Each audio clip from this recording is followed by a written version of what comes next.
Welcome everybody to the Cult of Comics.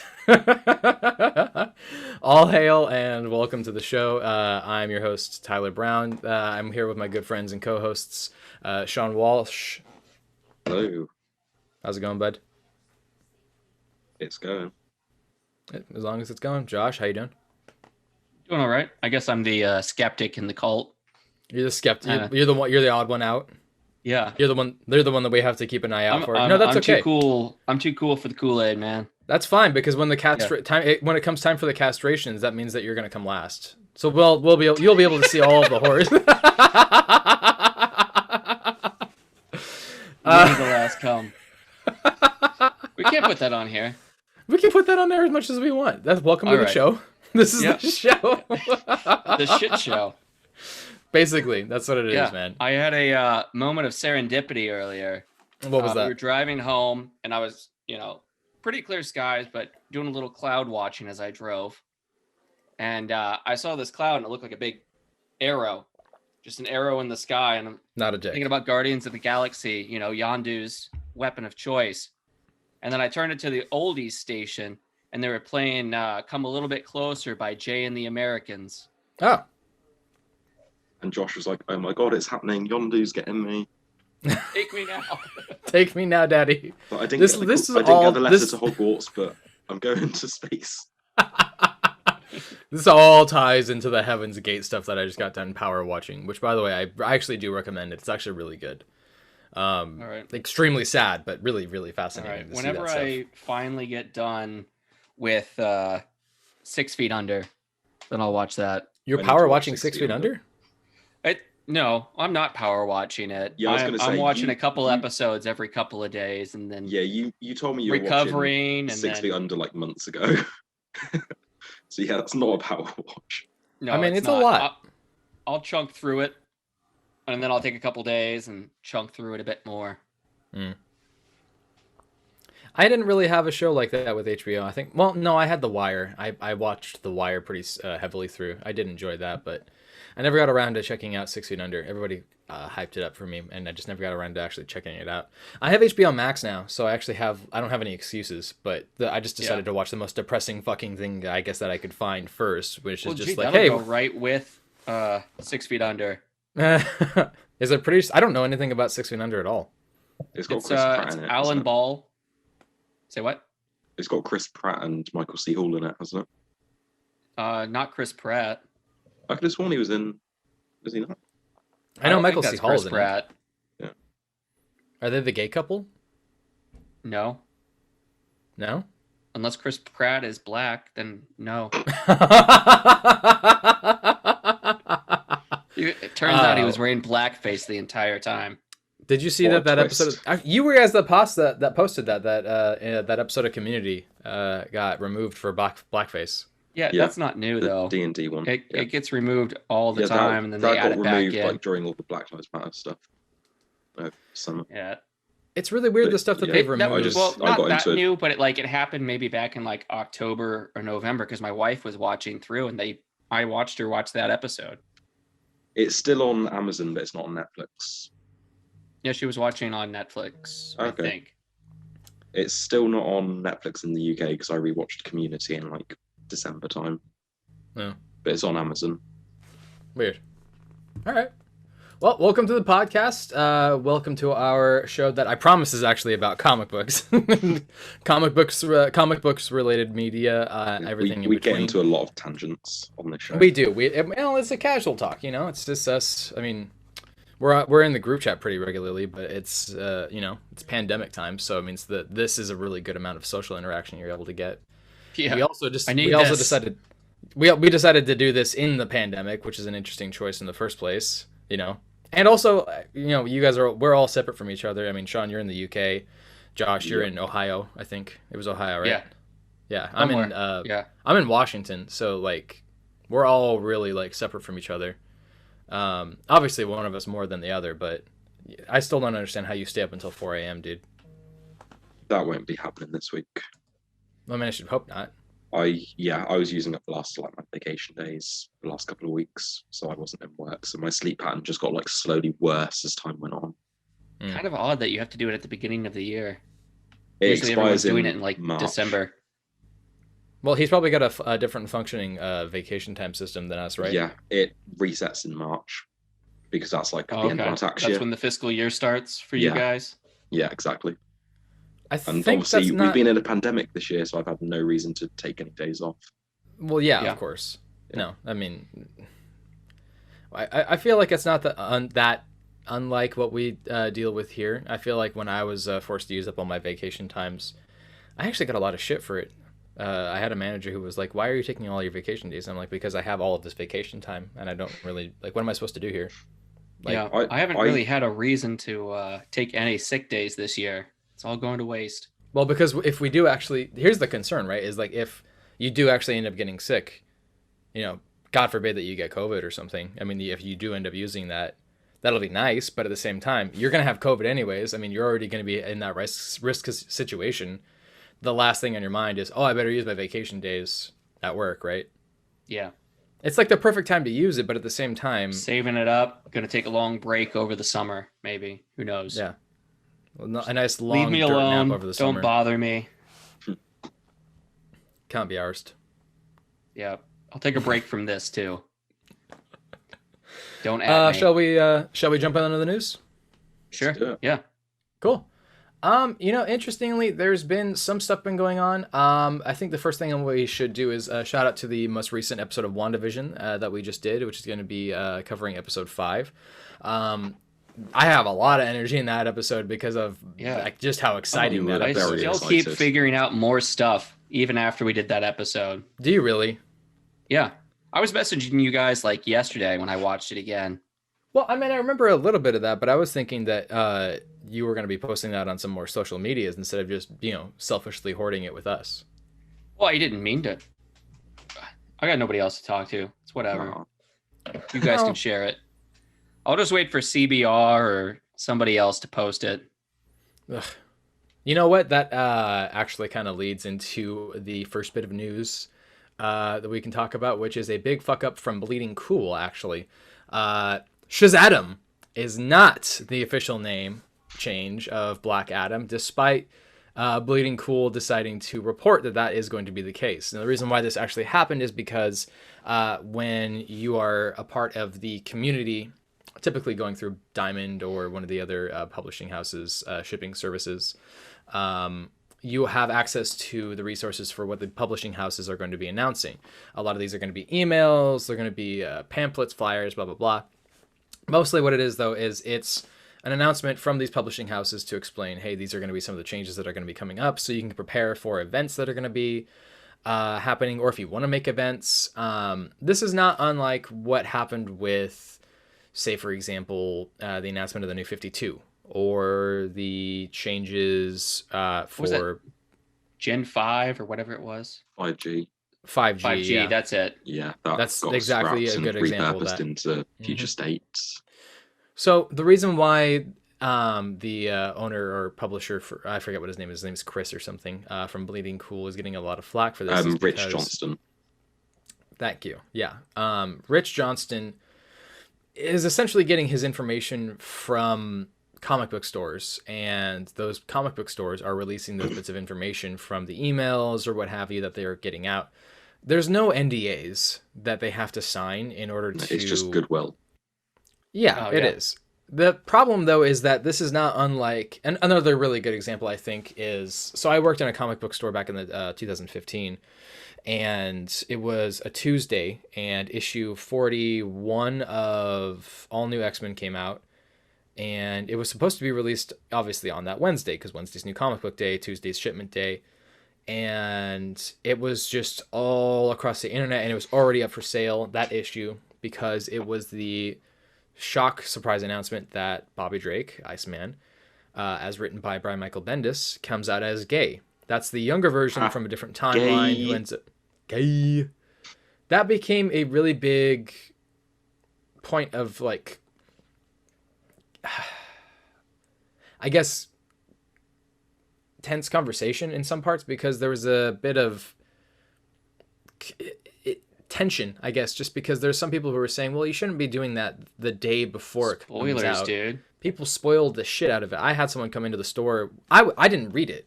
I was still like bagging and boarding everything. Go ahead. I was gonna say it's like Batman's wedding. Oh, absolutely. The fucking New York Times revealed what happened like a week before the issue came out. Yep. Or when Bendis had the announcement that Superman was going to reveal his identity, and that was put out into the news. Like, I don't want that. I don't want those things to be spoiled. I want to actually experience the reading of the materials and then move forward with it. I mean, I could have gathered with some of these, but I mean, I still want to experience it firsthand. I don't want these things to be spoiled, and I hate when people do that. You got to put a spoiler warning up. Something. But I mean, even then, you have people coming in and they're like, oh, yeah, didn't you hear? I mean, I worked in the comic book store, and one of my neighboring store employees came in and was like, oh, yeah, you heard this? Did you read this already? And then just spoiled everything. Yeah, when I go to my comic book shop and I want to talk about something, we got to be a little bit, you got to be cryptic about it. You can't just start yelling like, did you hear Vader is Luke's dad? Okay. So, real quick side spoilers. Spoilers, guys. God damn it. I was just getting around to watching that. Ah, damn it. So I tried getting a friend into Buffy the Vampire Slayer not too long ago because it's one of my favorite shows. And it is brilliant. Oh man, you like Joss Whedon? I know, right? God, I'm such a simp. There is a really pivotal point. This is a big spoiler for Buffy if you've never watched it, but the show's been around for 25 years. So there's a point where Josh doesn't like spoilers being released too soon after release. Yeah. Spoiler warning. You just have to put the warning up there. You can't just. Here's the warning right now. You can't just dive in. If you haven't, like, this is 3, 2, 1. I was trying to get a friend into Buffy the Vampire Slayer, and somebody had spoiled it for that person previously, and they're like, yeah, you know what my favorite episode of Buffy was? When her mom died. She never got into this show. She never started the show. Somebody just threw that right out there. You're such a piece of shit for doing that shit, man. Obviously, that death came out of nowhere. Absolutely. Like, that was such a shock reveal, and then for somebody to just shit all the bed like that, come on, man. Yeah. Plus, that episode when I watched it the first time, I audibly gasped. Same. No, the whole that whole following episode. Oh my god, still gives me chills. So obviously Black Adam is not changing his name to Shazadam. That was based on a really dumb, loose description email that really didn't clarify anything. Black Adam is still Black Adam. And what I will say is Rich is not admitting his defeat. He is on Twitter, he's arguing with people, and they're like, oh, well, you'll see I'm right when the issue comes out. Like, he's refusing to admit defeat, and like he's been posting on Reddit, Twitter, everything, just like, oh well, he's done this before. The joke so many will be times on you when it comes out. Yeah, it's because he gets some things right some of the times. Like, he was correct about Grant Morrison on Green Lantern. Because he throws fucking every single thing at the wall. Spitballs. So like, some things are going to be right because he posts fucking every single thing possible. Just like I was right about WandaVision. If I throw out enough crazy stuff, something's going to be right. Exactly. If you predict everything, some of it must be right. Yeah. If you think of every single possibility. Yeah. Rich Johnston is one of those guys that just ends up writing articles for the sake of writing articles, and it's not real news. It's not journalism. Articles for money. He did post this on Twitter recently when someone was like, oh, you're a shit journalist. And he was like, I'm not a journalist, I'm a reporter or something. Oh, he's laughing all the way to the bank. What a clown. As a person who's studying journalism, I can tell you this right now. He's a fucking clown. His articles are always full of fucking spelling mistakes. Yeah. Spell check. It's been on Microsoft Word for 20 years. Get an editor. Yeah. He doesn't need an editor, don't you know? He runs the website and writes all of the articles. He literally went to one of those forums with DC and just asked, like, so when are you going to go under? I've heard the story that it's going to collapse. He does that every single time. He did that for New 52. He did that for He's Rebirth. Like, I heard from a reliable source you're going bankrupt. It was a reliable source. Ethan Van Sciver. Ethan Van Sciver. Fucking idiot. We've reached that part of the episode. I actually invite people just mute and block Bleeding Cool. They're not a reliable source, and they're boring. They're tired, and the website sucks ass. There, I said it. Yeah. So I'm seeing up in the news part right here, Yara Flor and a Mr. Miracle series. Yes. So Yara Flor series. This is following on from the Wonder Woman Future State, written and drawn by Joelle Jones. And she already sort of confirmed like a month ago that she was writing one, but it didn't have an official announcement yet. Mm-hmm. But yeah, it's officially announced. Yara Flor Wonder Girl series, written and drawn by Joelle Jones. Wonder Girl or Wonder like Woman? Any series is possible to go to a continuing series depending on sales, right? Yeah. It's Future State Wonder Woman, but the series is going to be Wonder Girl because it's going to be her like origin story or like. Really? Early story. Yeah. Okay. By the way, did we discover where Yara Flor is based in? She comes from Idaho. So not South America. Well, she might have been from there, but now she might. Yeah, her name is her cover definitely story, not, maybe. I'm guessing Yara Flor is not a very Idahoan name.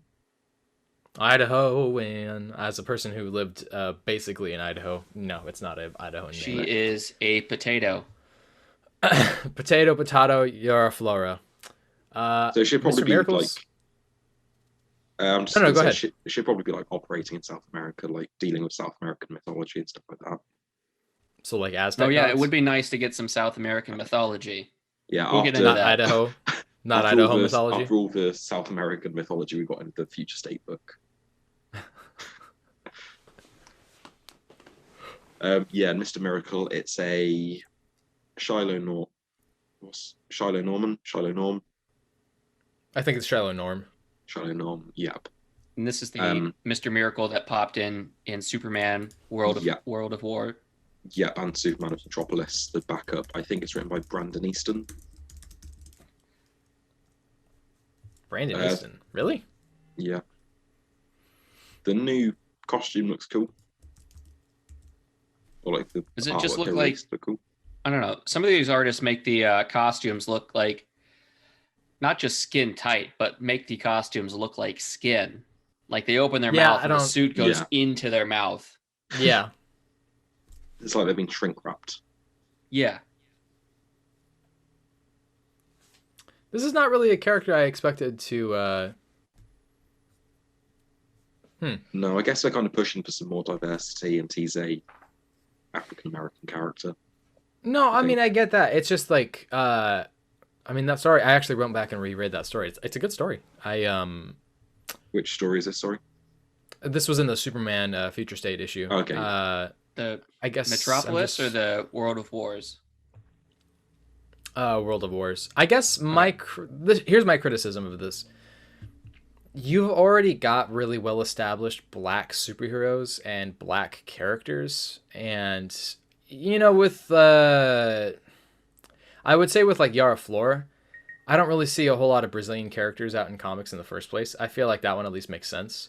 Yeah. Or I mean, even with N.K. Jemison's newest Green Lantern creation, Joe. I mean, with Green Lantern, you can do that as many times as you want. I guess this is the same. There needs to be a ceiling on how many human Green Lanterns we have. I absolutely agree. Because we literally had 2 in the last year and a half with this 3. artwork, Joe Mulin concept and art. Teen Lantern. Who's the third? Concept art for Mr. Miracle that you just posted looks pretty good. Yeah, the costume looks cool. The art from that section of World of Wars was very simple, almost like if somebody was making a web comic and then it got printed. It did feel like that. So yeah, I'm hoping the artist on the ongoing's better. Just have to wait and see. Because this could just be a cover artist. Who is it? I'm trying to think of a good example of somebody else. But it seems like, at least for those comics, he's just kind of popping in and out everywhere. Yeah. I think that a lot of this is stemming from the massive success of Miles Morales, where they think that they can just do what happened with that without really looking at like the work that went into that storytelling experience. Yeah. And I don't think that that's really all that valid. I don't think that's very fair. Go ahead. Yeah, I was just going to say, like, Miles Morales, I've not read a lot of him, but he is a good character. There was a space for him, and he fit into it. Whereas some of these characters, like Yara Flor, there is a space for her with Brazilian mythology, but like I feel like there are a lot of black superheroes that could be explored and developed, and it's just weird. It's a miracle. I think it's really weird that they are kind of talks as he walks away. Forgive me. I just think it's kind of weird that with characters like Black Lightning, with this new John Ridley series, there's less. I mean, he's showing up in the others, the Outsiders, right now, but Black Lightning. Yeah. Yeah, like he should have had a series released when the TV show came out. Yeah, or Static definitely Shock. some tie-ins. Yeah, well, Static Shock, we're getting the Milestone universe back. I think they've kind of learned from that because they, even before this, new season of Batwoman, they've already written the new Batwoman into the comics. They have? Yeah, she came in the last issue. She appeared. Yeah, last issue of Batgirl. Oh. I mean, that goes to show you, I'm not reading the Batgirl comics right now. But it was also the last issue of Batgirl. And like, but as soon as they, start up a new series, she'll probably be in that. Or yeah, what was that? That Batgirls series you guys were talking about? Josh. Oh, that's actually part of the news. Yeah. Oh, was it? It's not been officially announced, but Josh Williamson has teased a Batgirls series or story. Oh, I might have to pick that up. I don't see it in here. Oh, there it is. It's in the news. Yeah. Tweet. Because he did a Batgirls story in. What was it in? The Joker Warzone one shot. Yes, he did, and that one had Spoiler and Cassandra Cain, who's Orphan now. Is that Orphan? Yeah, Orphan. Okay, so and they well. both got the bat logos back on their chest. Yeah. They just put it back on, which is really nice considering they removed that for New 52 for some reason. And was there a Batgirl story by him in Next Batman? I don't think he wrote that one. That was the story about Cassandra Cain being in the prison. Yeah, I haven't been reading all the backups, so I haven't really. I only read the 2 backups for this last issue of Next Batman. I didn't read the Arkham Knight one, which I really should because it's Paul Jenkins and he's an Eisner Award-winning writer. But I read the first Arkham Knight one and it was fine. It was okay. It was just a bit basic. I like Joshua Williamson on teams. I don't know what it is, but he does a really good job of character interactions.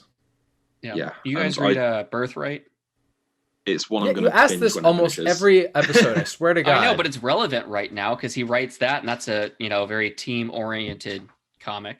Yeah, but it's almost done. I'm waiting. Yeah, I'm reading it until it's done. Obviously. Finishes. Okay. It's good. Yeah, I read. No, I think you're thinking of Nailbiter. I mention Nailbiter all the time. You mentioned. No, you bring up Birthright very often. Well, who's keeping count? We should make it a drinking game every time he mentions Nailbiter or Birthright. We just take a shot. All right. Well, I'm gonna get in on Batgirls if that ends up being a thing, and if it does, yeah, me too. Josh Williamson, I like his work in the DC universe, but I just hope he gets better editors than he did on his Flash run.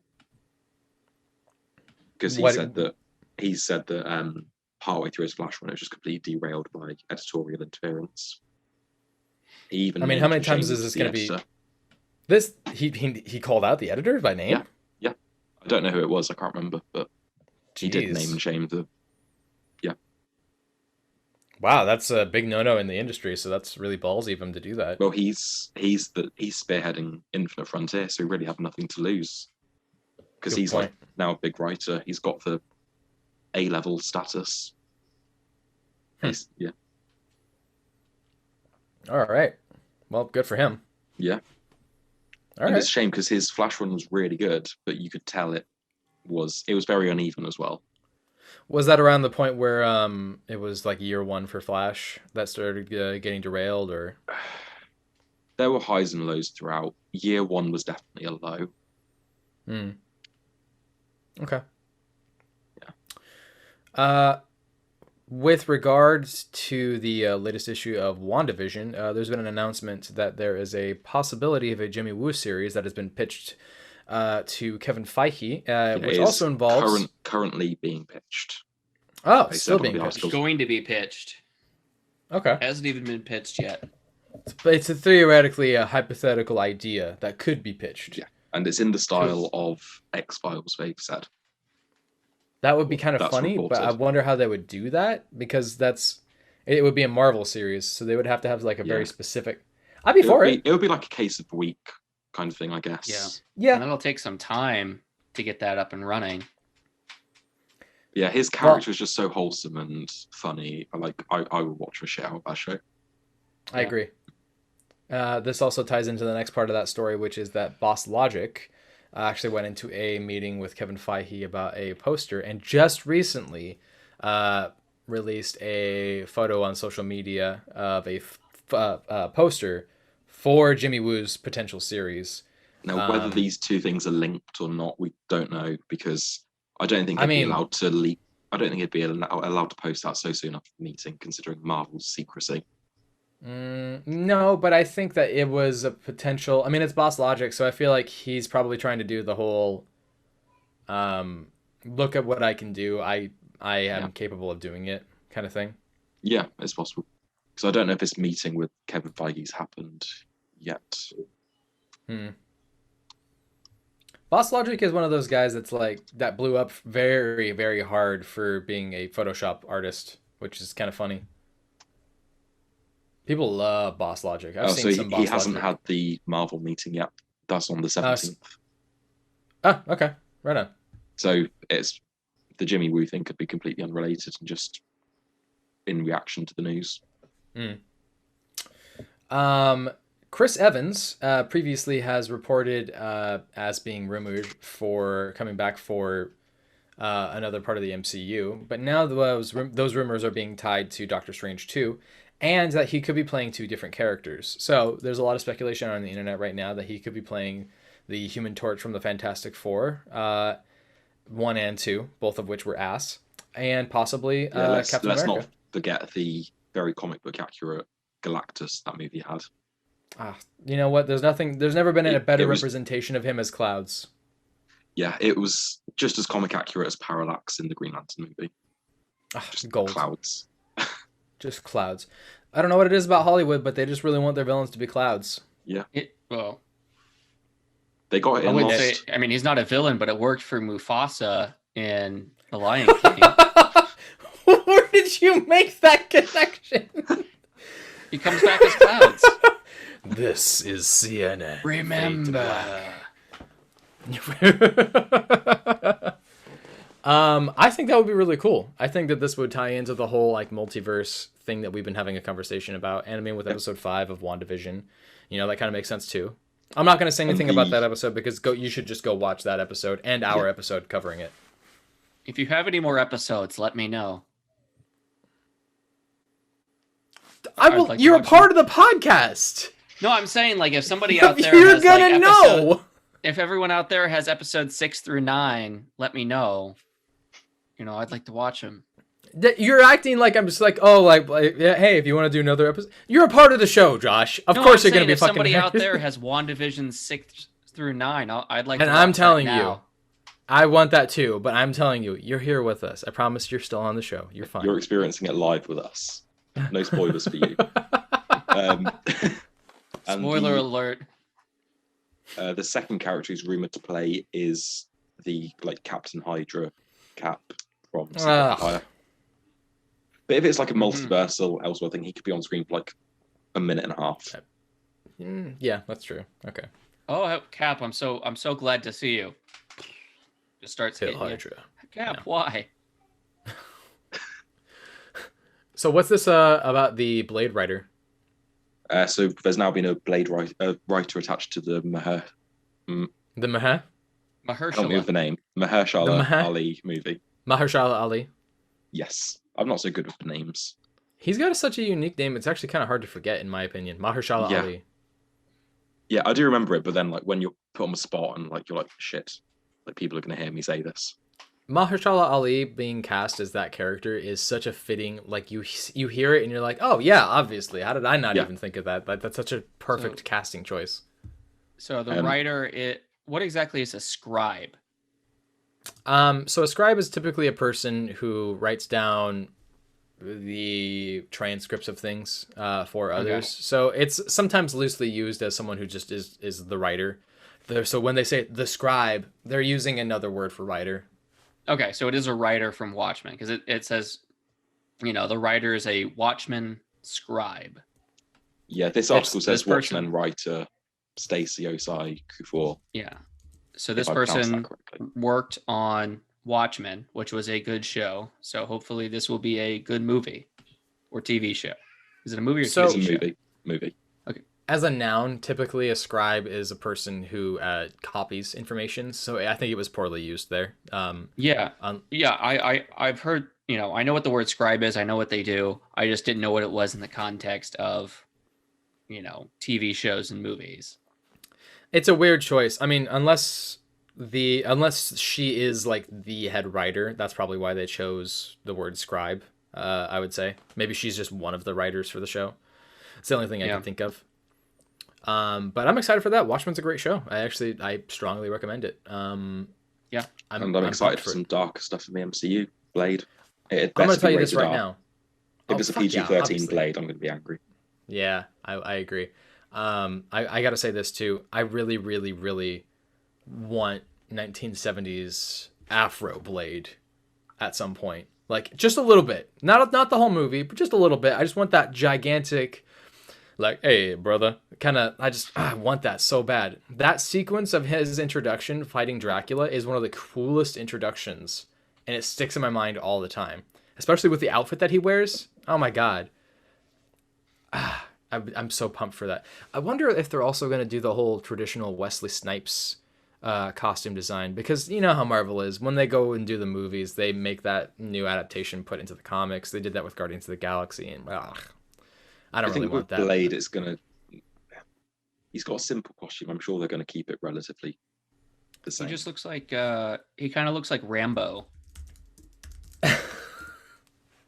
He's got a leather duster and a bulletproof vest, like Punisher. He's got the belt over his, around his shoulder, like is that like a bandolier? Is that what it's called? It's a bandolier. Stakes. It's just got stakes in it. I'm posting it in the group chat right now. It's a very traditional, very 70s costume, especially because he's got the pop collar on top of the collar. He's got the glasses, the green jacket. It's very cool. It's very 70s, 80s. It's very 70s, and I love it. I can hear the bows and the chicka wows right now. Yeah, you can hear the jazz in the background. The funny thing is, I think that the redesign for Blade came from the 90s, not just from the movie, but just from the 90s in general, where he just, it's all black leather and everything. And there's so many talking points that you could have for 90s redesigns. One of my favorite 90s redesigns is the Thor redesign. Have you ever seen that? I do not know. It's so funny. They give him like this big burly chest, and they show it off with a tank top and you know what I mean? Did Rob Liefeld make that? 1990s? Not one of them, no. Yeah, 90s. 90s redesigns, man, are great. Daredevil had one that just looks ridiculous. That Thor redesign is just so over the top. Where he's got basically he's got the sleeves cut off. Yeah. That looks man, like I think that looks cool. Spider-Man 2099 had a love child. Okay, well, hang on. I think that we might be in a little bit of a disagreement here. I think Spider-Man 2099 is sick as hell. I've got... It wasn't a complaint, but I'm just saying, it's the same color scheme as Spider-Man 2099. You know what was a character that had an interesting character redesign that nobody really talks about is Black Knight. Black Knight had a really cool redesign when he was in the Avengers. Oh, yeah. I see it. Yeah. God, I just think that's so funny, the way that they did some of that. Don't get me wrong, character redesigns I think are necessary. I think they should do that every 10 years. I just think that some of them look ridiculous. I'm really pumped for the Blade movie. I'm actually really excited for... WandaVision episode 4 and 5 have reinvigorated my interest in the MCU. Not that the interest was gone, but after a year and a half of no movies, Like, none of the upcoming movies I'm really excited for. Like, Shang-Chi, I'm sure it'll be good, but he's not a character I'm super invested in. Eternals, again, not super No, invested. I But, don't know how to like, feel about the Eternals movie when that comes out. yeah, but, like, these last 2 episodes of WandaVision have made me go, holy shit, yes, the MCU is back on and bigger and better than ever. Mm. And, yeah, I'm so hyped now. I wanted to announce this as well. This is just me kind of getting this out there because I think this would be a smart. I really don't like speculation, but I'm going to participate in the speculation market right here. So I was just. I know like, I'm a It's like bastard. Chang in Community's like, I'll allow it. So, obviously with the announcement of Spider-Man 3 and everything, and the end of Into the Spider-Verse, I actually was just going to say that I happen to have 2 copies of the first appearance of Spider-Man 2099, which is Amazing Spider-Man issue 365. I just have them because like happenstance, but I think that it would be really smart of people to invest in those right now if that's something that you want to turn around for later. Maybe get something graded because I think that's going to be a character that's going to pop up fairly soon. I don't think it's going to be in Spider-Man 3, but I think that it's going to be tied into the Spider-Verse films. Yeah. The second one. Yep. Because the second one absolutely is coming out. They've announced it. They don't know, we don't know when it's coming out, but We're gonna get 2 Spider-Man films at Christmas. I would be okay with that. I'm enough of I- a spider slut that I would be fine for it. I'm getting more worried about Spider-Man 3 the more I hear about it, just because Because of it's the going to be hype. such a busy film. I mean, Like- that's what Spider-Man, Homecoming was such a busy film. They just had, cast announcements after cast announcements you started Yeah, to but question, when- was I when cast you look at the in movie- Spider-Man Homecoming? But like now you look I don't at this remember, movie and were it's you? like, holy shit, you've got the main cast. Like they've announced Ned's going to become Hobgoblin in this movie. You've got like What? No, they have not. they have, or it's heavily rumored, and he's lost a load of weight, and he said how excited he is to delve into his character more. What? I don't So believe you for a you've got single that. second. You've got 2 Spider-Men. You've got Electro. You've got Doc Ock, Charlie Okay. Cox if he's here. Plus, you're resolving the plot from Spider-Man Far From Home with his Uh-huh. identity. There's so many moving parts in this movie, and I'm very scared. This is the kind of movie I would like to see as 2 parts. Like, give me a 6-hour-long MCU Spider-Verse movie. So here's the thing. I don't have a problem with it because they said that Endgame was going to be busy as well, and I still really enjoyed that. I still But trust. I trust the Russos a lot more than John Watts. No offense to John Watts, but the Russos have Well, proven all right. themselves before Check they that got Well, out. hang on a second because I don't think There's that. a picture of Jacob. Yeah, he has lost a lot of weight. Jacob Batalon. I think Basilon. I don't know. Yeah. Jesus, yeah, he lost a ton of weight. Daddy ASF now. Yeah, I see that. Did you leave that comment? Call me the hell out, why don't you? No, that's I mean, maybe, but like that would be I don't know. I feel okay, so I don't have a problem with it necessarily just because if that is going to be the case, that's going to be their workaround for not having to deal with Green Goblin stuff anymore, which would be really cool. And Yeah, if but they do end up it's doing like when they forced the new Goblin plotline in Spider-Man 3 as well as like the moving plot, which was already busy as fuck anyway. And like I do trust I don't think Marvel. they did the Goblin. I mean, like Willem Dafoe they didn't force that. was good, but like Dane DeHaan, that was a week. Yeah. They didn't force that in Spider-Man 3. The original film was going to be Sandman and then Green Goblin too. No, I'm sure it was, but it's like when you watch it and like you sort of get to the last half when Harry becomes in, you're like, oh, another moving part in this movie. Like I trust Marvel, but I don't trust Sony. And from the sounds of it, this is Sony pushing for the Spider-Verse movie. They've someone speculated that, or someone's reported that John Watts and Kevin Feige only intended for it to be Scorpion and Vulture in this movie. And then it's evolved into. That's how you retain your rights is by getting those characters in the movie. I could see the tension with that. I think that makes sense, but I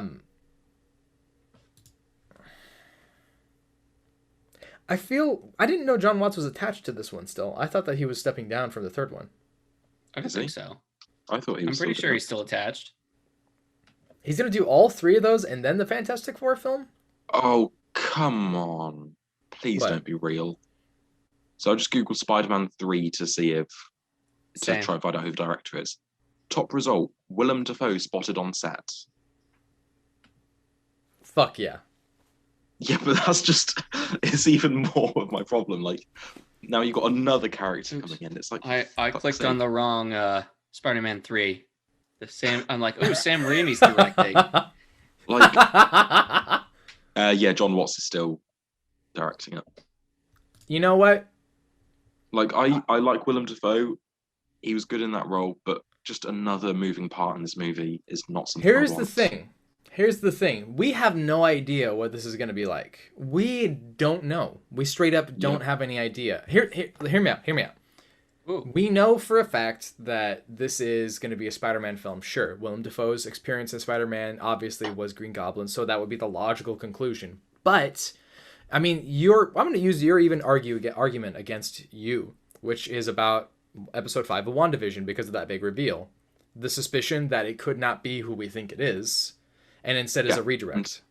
It's possible, but like even if it's not Green Goblin, Willem Dafoe's a big actor. He won't have a tiny throwaway. I don't think that. Yeah, but I'm just saying, like, even if he's not Green Goblin, he's still another character being thrown into this movie. An already busy movie. Like, you've got to wrap up the cliffhanger of Far From Home with his identity being revealed. I'm just saying. You've got 2 other Spider-Men being introduced, plus Gwen Stacy and MJ. You've got Ned becoming Hobgoblin, apparently.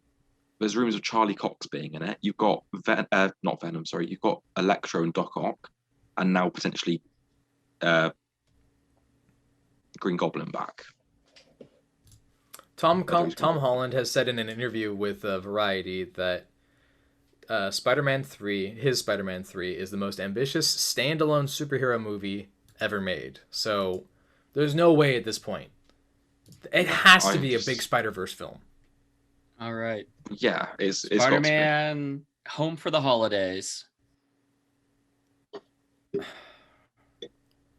I kind of don't want them to do home themed titles with it anymore. Look, here's my thing. I'm telling you that it's got to be the attitude of everything is canon. Fant Four Stick, the original Captain America movie from the 90s. Just gonna add this in here as well. Benedict Cumberbatch is also confirmed as being in the movie. Yeah. Oh, Spider-Man it looks like 3? they're going to do a fourth one too. They're going to take this one all the way to 4.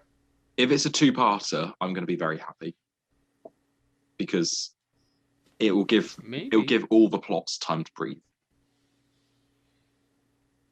But like, it's a lot to cram into a 2-hour Marvel movie.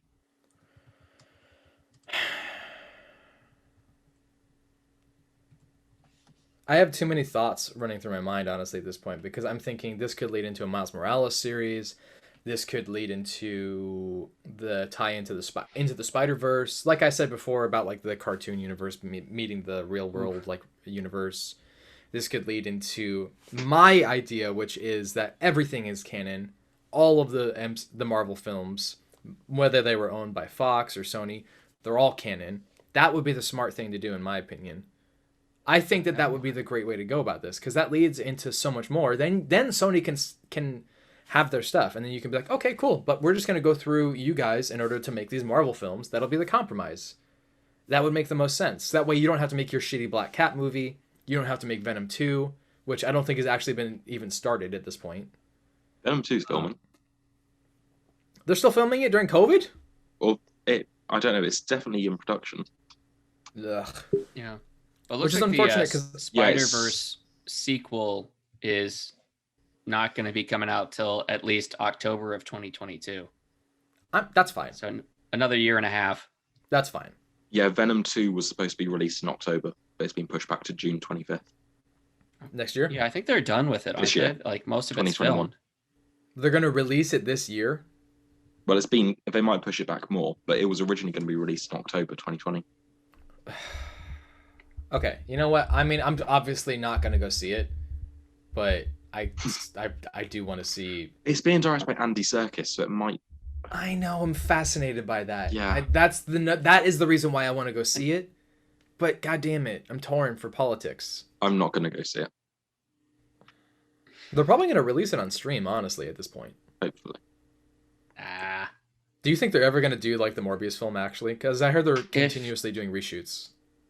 I don't know. I think Morbius is gonna come out before Venom, isn't it? No. No. Yeah, I don't Morbius think so. we've had a trailer for. Yeah, we have. I You know, I know that the Morbius- date oh, for no, Morbius has been is pushed back after. to I it's know been pushed Morbius has back been pushed to back to next year, but I January feel like we're gonna get 2022. Morbius before we get Venom 2. It's possible. Like, Because Even- at least even though Morbius stuff's was supposed to been- come out before this. yeah, stuff's going to keep getting pushed back until the Well, pandemic's we were more supposed to under have control. the Black Widow film before all of this stuff, but I got to tell you guys, listen, I know there's a delay in this, but it's hilarious hearing you guys talk over each other because I can't tell if it's the delay or if it's just you guys. It I is. can't tell what's happening. yeah. There's no delay. Like, I can't tell if there's a delay. Well, there's a delay when you talk. Yeah. I'll speak and then Okay. there's like that 2-second, like pause, Yeah. then you speak. But like that's it. Have you noticed how when Morbius comes out, they've been trying to push a Morbius comic for some time now. They're pushing it again still with not the Karate Kid. What's his name? Ralph Macchio. Yeah, but there's a new Ralph Macchio apparently. Yeah, Ralph a comic Macchio 2. writer. Who knew? Electric Boogaloo. What? You didn't know about this? There's a writer named Ralph Macchio. Oh no. Yeah, he's going to be on the new Morbius book. They've been trying to push a Morbius book for some time, and it's kind of weird that they always end up trying to do that. Because like they don't do that with some of the other Spider-Man villains.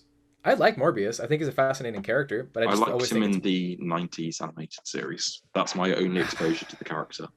that was a weird choice. So they had to do a lot of workaround with that, right? Because it's a like cartoon the for same kids. age. So they had to do like the suction. Yeah, he had like With weird the suckers. hands? Yeah. I didn't mind that too much, honestly. I thought that was a unique take on it. I don't And he just sort of mind when drained people... energy or something, didn't he?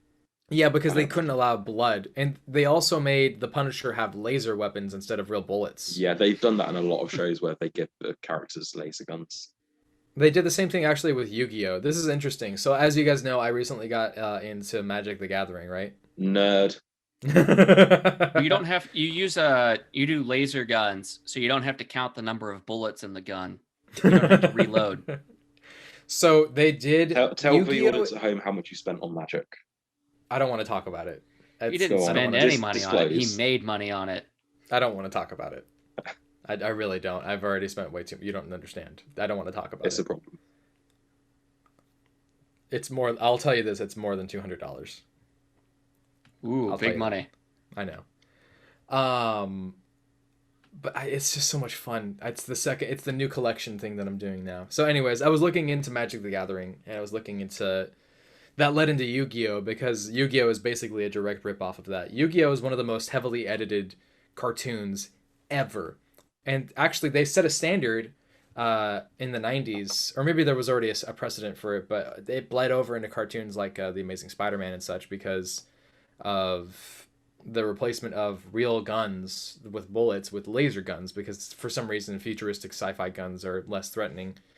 But they did that for like all of the Marvel cartoons. They did that for some of the... I think maybe it started with like Dragon Ball Z, because like anytime someone had like a limb cut off, it was just seared, no blood.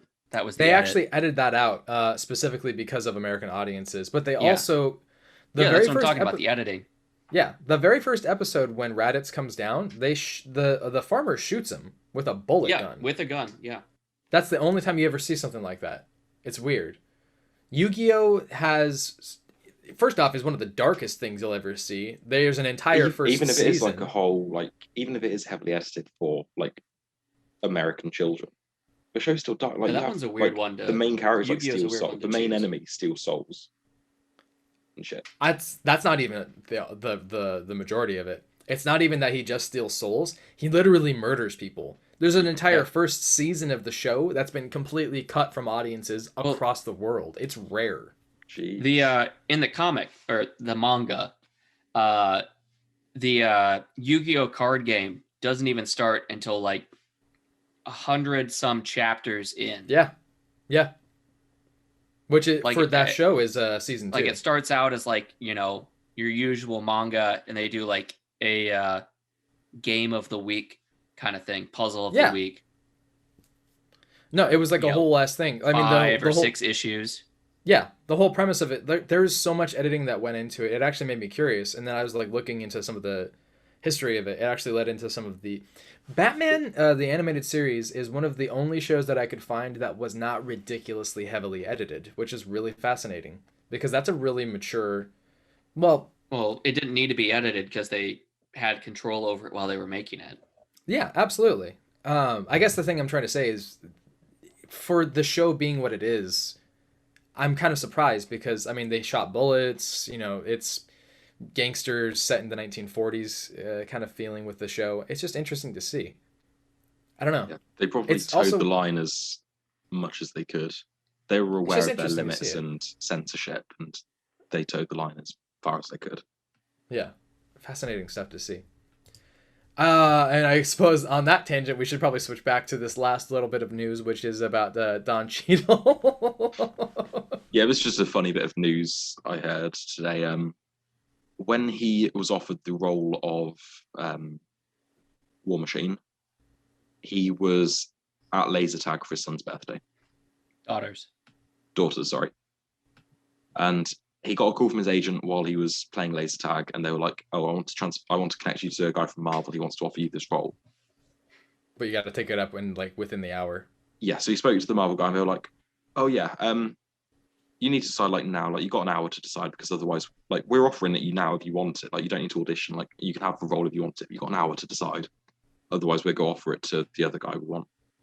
And he was like, "I'm at my kid's birthday, like playing laser tag right now." And they were like, "Okay, take 2 hours." And No he rush. said he was ducked behind cover with his wife, and he was like, "What do I do?" Yeah, it just made me laugh when I read it. Just imagine him huddled down behind a rock or something, Trying to hide from the kids. Yeah, No, he it's- keeps as yeah. he's talking to his wife, he keeps poking his head up and firing He's- back and then taking cover. He was probably again. just outside of the whole game, just in the lobby. No, he said when he was talking God, to his wife I about it, miss he was laser literally tag. ducked behind cover, talking to his wife. Hmm. But yeah, that just made me laugh. I think that I really want. I'm gonna go play laser tag the second COVID opens up. That's the first thing I want to do. Anyway, let's talk about some comic books. Okay. Oh yeah. Now we're gonna do the actual conversation. This is the part of the podcast where we have conversations about the stuff we read this week. Yeah, so first up we have Deep Beyond #1, written by Mirka Andolfo and art by Brocado Nocenzo. I thought that it was art by Mirka Andolfo as well. No, she's just written it. Oh, weird. Yeah. So I didn't read this entire. I was gonna read this, but you guys basically were like, eh. Yeah, That's I can the sum up this didn't- conversation I can sum up this issue very easily. Meh. Okay. So this is a 12-issue series. And I Keep am going not for going the to pick up 12s, 11 man. of them. Huh? Okay. I'm not going to pick up 11 of them. Mm-hmm. One was enough for me. And so, So this what is about it a, was just this is an Italian studio that's producing this. Yeah, is it The, Arachi Studios?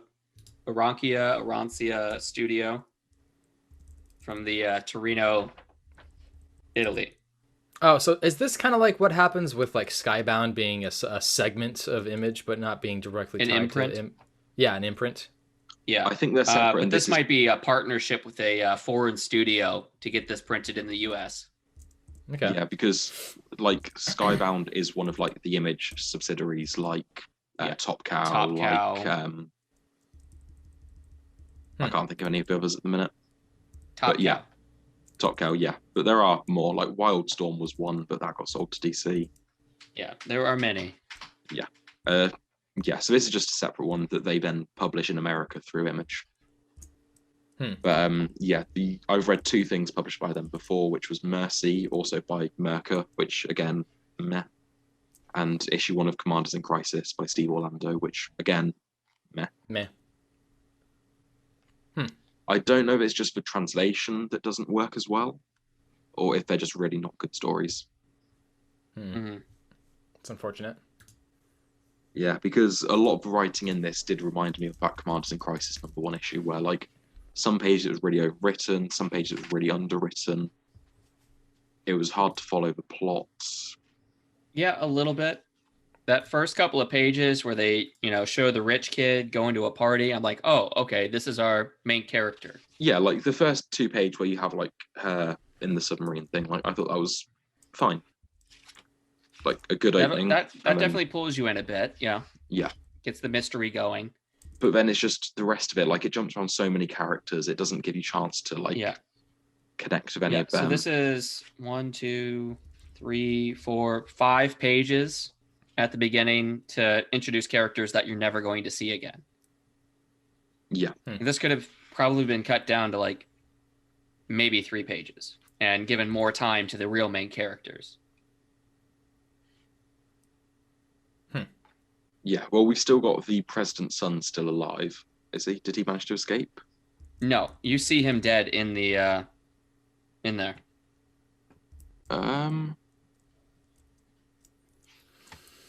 Yeah, if right that's not him on the right here. This guy, you can't really see it that well. It's not coming through. Wait, just hold it up again. Let me see if I can get this in there. Top panel. Okay, let me have a look. Oh yeah, he's dead. I see him now. That's him with his orange life preserver. He's basically dressed as Marty McFly. Yeah, that is weird. That like, it's not a life preserver, but yeah, he looks like it's a vest. Yeah, it's like, looks like halfway through the issue before you get introduced to a proper character who you're following through the story. Yeah, and our main character is cleaning up the mess. Literally, or yeah, because there's some like virus things that like keep... fungus. So we've got our main character, and they just keep hammering that he is a wimp. It spends like it has so many different plot lines that don't go anywhere in this one issue, and then it like doesn't really give you any like real indication of what the story is. Yeah. So this, our main character goes and meets with, I think she's the president. Yeah, she is. And it doesn't really say anything about the relationship or how they're connected until much later on. You have to go a couple pages. It's not like there's a ton of pages. Yeah. But it wasn't exactly clear. And then he's a wimp, he's a wimp, he's a wimp. He's a wimp. He's a wimp. He's a wimp. He's a wimp. Yeah, and then eventually, like the rebel group or something, like kidnaps him because he's got clearance to get out of the city. Yeah. And again, he's just like sort of stuttering in his speech, like just further proving he's a wimp. Yeah. And yeah, I think I'm done with like Mirka and Andolfo stuff now. Like Mercy started off okay and then sort of fell apart by the end. And then this is just sort of cemented that I don't really like her writing. Yeah. That's unfortunate because I feel like I keep hearing people, hype her up so much. I was really she gets hoping to... a lot of hype. I like her artwork is brilliant. Like it's so like beautifully drawn, but just her writing leaves a lot to be desired. I like the mystery. I guess I like the world, the writing. At least the dialogue is just kind of, Yeah. Yeah, and that's why I'm willing to say maybe it is just not being translated well. Yeah, as a first issue, I don't think it really pulls you in well enough. Like, not at all.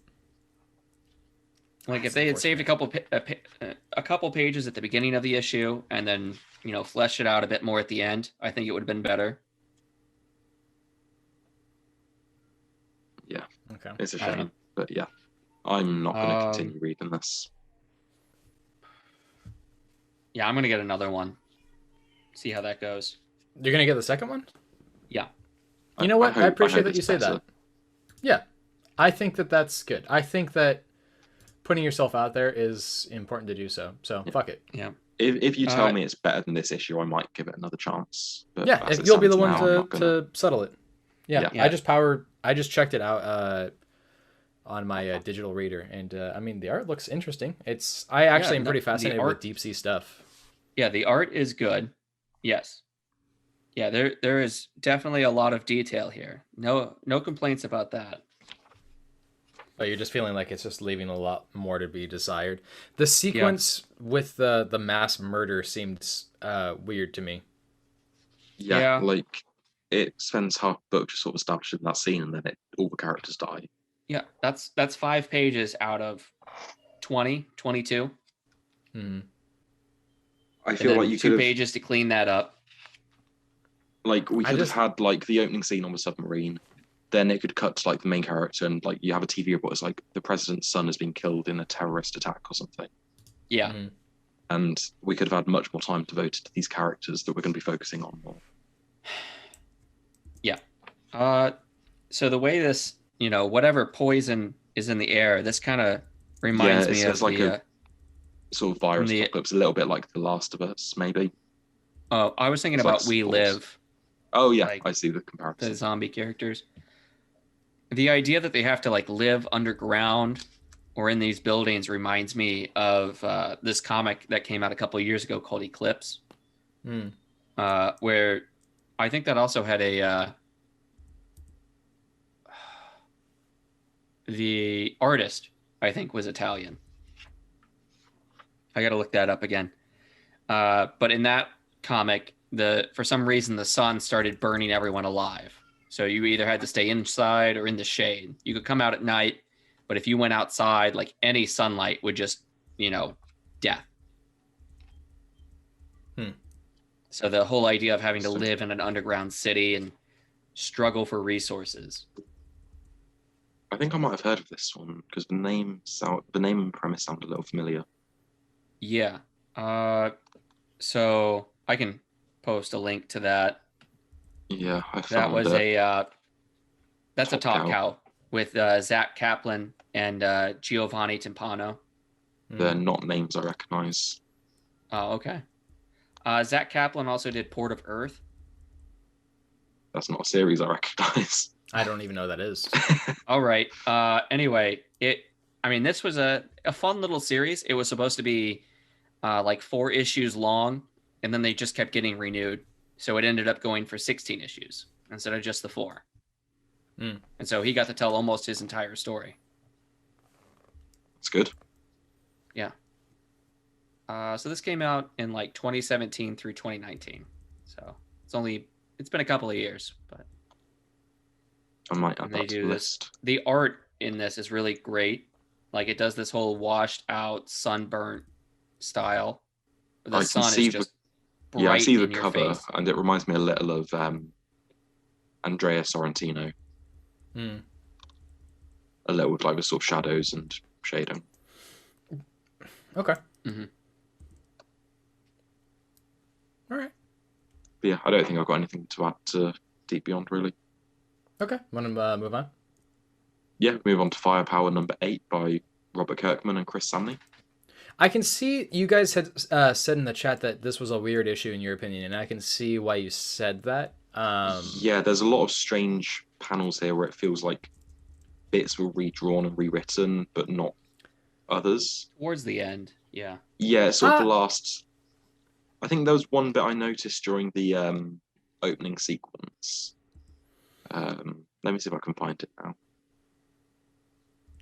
I can kind of see why you would think that. I personally kind of interpreted it more as the desire to make certain sequences more powerful, like the sequence with the big close up to the his boss's face. I feel like Robert Kirkman does that sometimes, where there's just some sequences that he wants to have a little bit more pizzazz, a little more pow. Is this the opening scene? Sorry.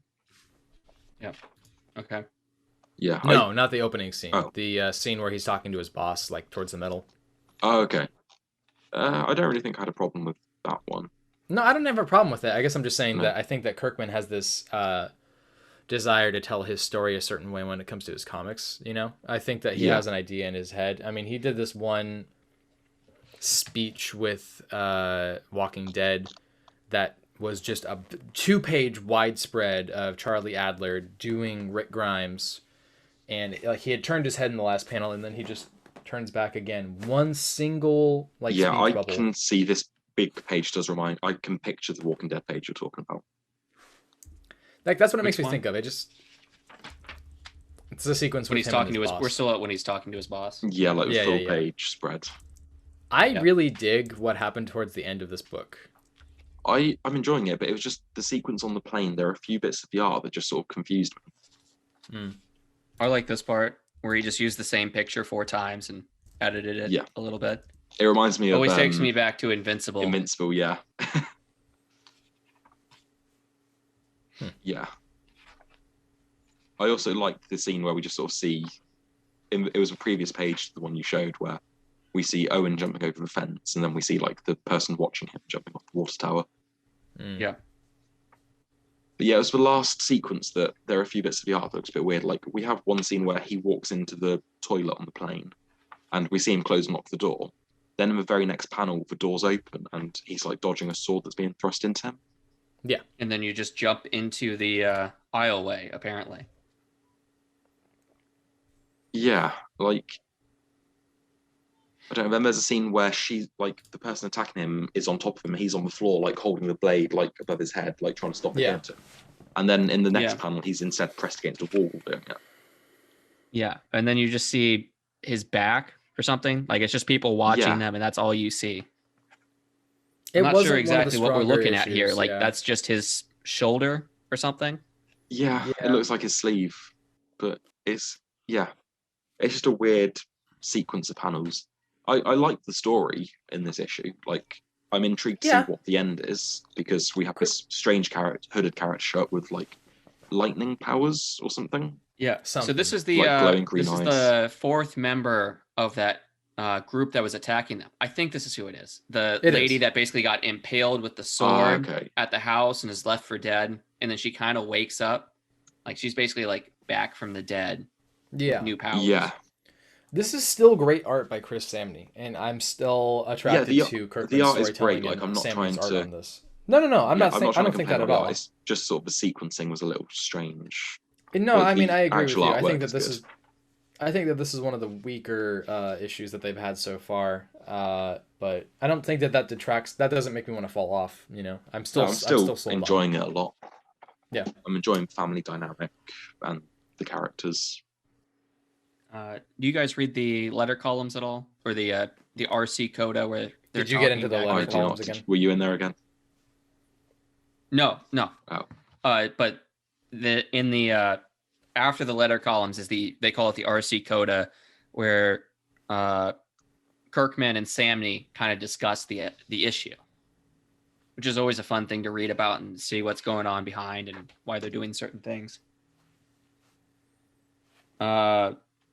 And they talk about that 2-page spread because, you know, almost, is it back-to-back issues, I think, where they basically have people just boarding onto a plane. They had that in this issue, and then that foursome that went down to a threesome. When they go on to the plane sequence, I noticed that. Yeah, and they're basically like, it does its job really well and quickly in 2 pages, because it basically says they're doing the same thing, they're traveling, they're going to the same location, basically. Right. No, I mean, it was a sequence that stood out to me. I actually really appreciated it. I was I was actually kind of charmed by it. I liked it. It says, I like the callback, but it also shows that they're going to the same place. It works without having to do establishing shots of where they're going. You can just see the plane and know they're all headed to the same spot.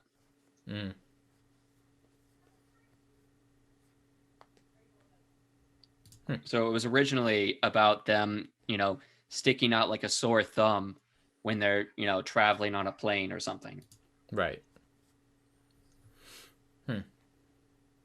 Okay. Yeah, I really need to go back and check out. Outcast still has 1 issue left, doesn't it? Yes. Okay, I'll probably read that when it's done, and then Oblivion Song I'm gonna catch up on. It's still really good. Yeah, I'm like, Invincible and Walking Dead are two of my favorite comics I've ever read, and then like Sure. for some reason I just didn't pick up any new Kirkman stuff outside of those two. I don't really blame And you. Yeah, they didn't get as much hype, but I've heard good things, and I'm enjoying Firepower, so I'm intrigued to see what they're both like. I can pretty much guarantee you're going to enjoy it. I think that Oblivion Song is going through an interesting phase right now, but I'm still really, really enjoying it. Yeah. Yeah. Yeah. Okay, well that takes us on to Venom number 33, written by Donny Cates Donny and Cates. art by Iban Coello. Thank you. I Mhm. was just trying to call the issue up. This is an interesting. Like, there's only 2 issues left in the Venom series, and I think that there's 2 issues left of the King in Black series. Yeah, I think so. So, I mean, he's got 4 issues to tell the rest of his story, and it's definitely reaching that peak in the storytelling point where there's, conflict, dealing with the fallout, and then trying to discover new ways of dealing with the conflict, overpowering evil, and then the surprise. And this one was the surprise. Yeah. And in this issue, we have Flash Gordon, Eddie Brock, and Rex fighting together through I want to say the void. Is that correct? Yeah, It's like basically, the, it's that the point where limbo yeah, where they're all dead, but because they're connected to the symbiotes, they're still alive within the symbiotes. Kind of the thing. codex allows for Yeah. the codices allows for them to maintain their consciousness to a degree because the hive mind desires cognizance, basically. Yeah. And they do specify in this issue that Eddie, like or it might be in previous issue, actually, I might be getting confused. But Like, they he is do confirmed. say, it's like, you are dead. Like, we can still fight, like, help the real world by fighting in here, but you can't go back. You can't get out Yeah. of it. The real question is this going to be a for sure thing, or are they going to bring him back? That's the thing I'm confused by. I think he's going to come back. Like, we I still wonder- haven't seen the extent of Dylan's powers. Yeah. I think I'm wondering- I think we're gonna get like, I can't think what it's from, but there's a scene in a movie where like the character reaches into someone and like pulls like someone else out. Mm. It might be in a comic. I'm trying to like, I've got the scene in my head, but I can't picture what characters Like it the was. Matrix. Yes, that's what I'm thinking of. Where Dylan's feel gonna like like- show his fist through Null and just pull Eddie out. Oh, I know what your sequence you're talking about. I feel like what's going to happen is they're going to link the Venom symbiote to Eddie's dead body and then bring him back from there, and then they're going to continue with it. That seems like the logical Yeah, choice. quite possible. I don't know. The cover for issue 200, which would be issue 35 in this run of Venom, is him with the wings holding the Necro Sword sitting on the throne, like of the King in Black. So, Yeah. I mean, this really could go anywhere at this point, but it definitely... I would be really, really shocked if they just let Eddie Brock be dead. Like, maybe Donny Cates is trying to write that story for him. Who knows? I mean... Maybe.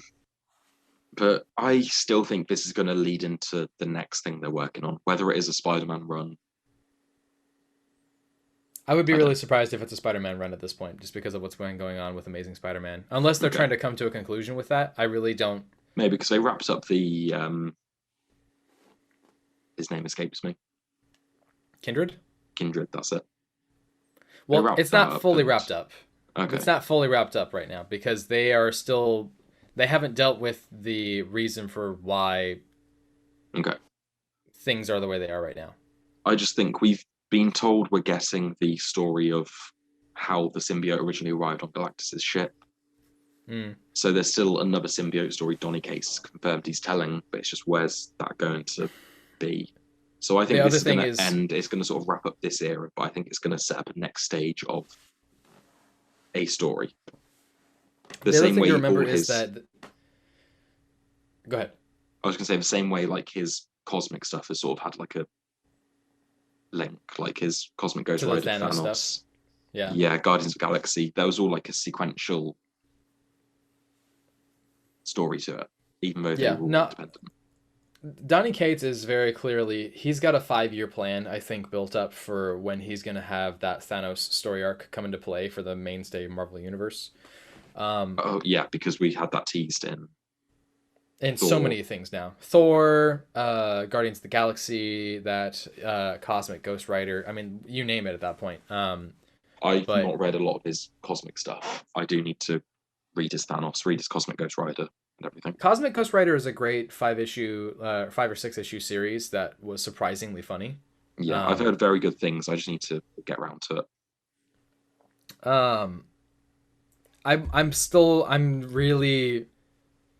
I'm really wondering if they're actually going to end their Venom run with Donny Cates and Ryan Stegman at issue 200. I feel like it's a troll almost. That's why I think the story's going to transition into another book. Like their run on Venom is done, but the story isn't finished. I just remember when Dan Slott said for sure Spider-Man is dead. Peter Parker's dead. And everyone was like, you killed Peter Parker? Really? And then it was like issue 10 of Superior Spider-Man that Doc Ock kills off the Peter Parker part of his mind in his mind. And then like 10 or 15 issues later, he's like, he's back. And Dan Slott's like, did you really think I was going to kill fucking Spider-Man? It's like, well, no, but... Yeah, that's a troll, but like them saying they're ending this issue at this issue, like, I don't really see that's a troll. No, but I don't know. I guess I guess the thing I'm saying is like this is such an unpredictable story arc, and that's a good thing. I want it to be unpredictable because I felt like King in Black was the end of like either a midway point or like the end of the first act for this story. Well, because modern comic book storytelling, 35 issues, I would not say is a run. You know, I would say that is a partial run. I mean, when you've got 65 issues of Nick Spencer doing Spider-Man, Bendis doing, 200 plus issues of Ultimate Spider-Man, and then 100 and some odd issues of Avengers, in sequence. I mean, there's just there might be different standards now. I mean, who knows? Is a run 6 issues? Is a run 12 issues? I don't know anymore. I don't know.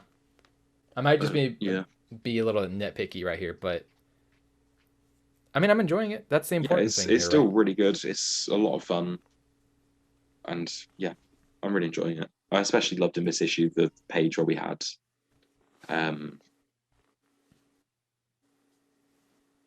really bad with names today. Flash Thompson, where he absorbed the symbiote and became like the dragon, but it's like the white Venom suit. That was so fucking cool. Yeah. That's the majority of Donny Cates storytelling, is where I just read it and I just go, that was so fucking cool. It's like Snyder has like all these cool ideas, but he just fails to execute, whereas Donny Cates is like, yep, here's pure coolness on a page. Mm-hmm. I feel like Snyder tries to one-up himself. Yeah. Here's the thing that I will give praise to about his New 52 run. When he started doing that, he started from the ground and then worked it up. It went from like in the city, bigger, and then bigger, and now it's on the scale of the world, and now it's on the scale of the universe, as like it just built into Justice League, and now it's like really it's the universe, and here we go. Like I didn't mind it. No, it was just more the like. I didn't hate his ideas. It was just more the quality did drop as it went on. Like most of his Batman run is a masterpiece, and then I really enjoyed Metal, like the first one. No Justice was good. His Justice League run was uneven, but still had some really high highs. And then Death Metal just sort of shit the bed for me.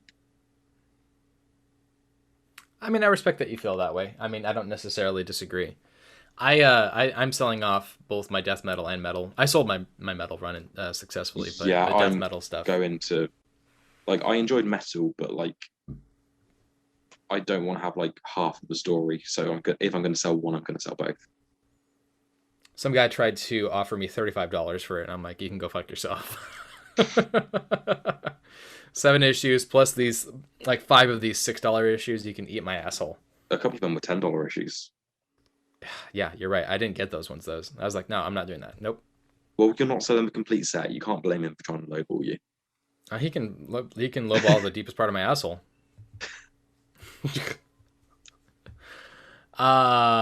Redemption.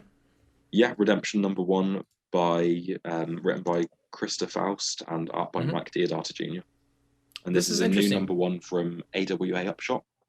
Yeah, I don't even know what AW Day Up. I don't know what that is at all. Artists, writers, and artisans. Artists. Okay. They're a relatively new publisher. I've read a couple of things by them. So, are you familiar with Christa Faust at all? Yeah, this whole creative team did another AWA series called Bad Mother, which was it was a lot of fun. It was sort of like I guess I'd sort of compare it to Taken a little bit, only with a suburban housewife instead of a trained CIA agent. Interesting. I was familiar with Bad Mother. I didn't know Christa Faust was the author on that. Yeah. Okay. That was a good 5-issue series I enjoyed. And also AWA did Devil's Highway as well by Ben Percy. Oh, which was yeah. Yeah, that was a fun series as well. Okay. This was a weird book. Yeah, I enjoyed it, but it was very strange. They could tell me this was set in the Fallout universe, and I would be like, yeah, that's fair. I'll disagree just because I'm a slut for the Fallout universe, and I think that there's a very 50s nature to it. This feels more. Yeah, I guess what I'm saying is this feels like a Weird West story in that kind of traditional form. You know, it's still like a post-apocalyptic western. Yeah, it's like a post-apocalyptic western. Well, because you got the cyber hand, and then you got the cyber eye, and yeah. But the thing I actually enjoyed about this was the take on the main character being a woman with an interesting past, rather than just the stereotypical like gritty Clint Eastwood character. Yeah, because she's just this character who had to kill to defend herself. Then she found out she was good at it. Yeah. So she like hooked up with some dodgy people. So instead of the Fallout universe, it's the Mad Max universe. They just saw Furiosa, and they're like, we can do that. Yeah, that's a fair comparison. I mean, to an extent, I feel like the story of Furiosa. I mean, if you ever actually read the Furiosa comic, was actually an interesting backstory. I mean, not like Furiosa herself, but like, oh, we can do something like her. I see what you're saying. Okay. Yeah, like it's still like this post-apocalyptic Western kind of vibe. Unpopular opinion. I'm not that big a fan of Mike Deodato Jr. That's fair. I think the artwork is good in this book. But I have seen stuff by him before that I'm kind of mad on. I respect that he's a talented artist. There's no part of me that says that he's not. It's just that I can see the way that he does his art is digital, which I don't care if you do that. That's fine. I'm not the police for art when it comes to that. If you want to do it digitally, I don't give a shit. But the thing that I'm bothered by is I can see that he has pre-made body forms, or maybe he just has a way of making them look three-dimensional, because they all look like they are made from three-dimensional pre-made bodies on like a digital program or something. Yeah, I do kind of see what you mean. I love his cross-hatching. I love the detail of the characters' faces.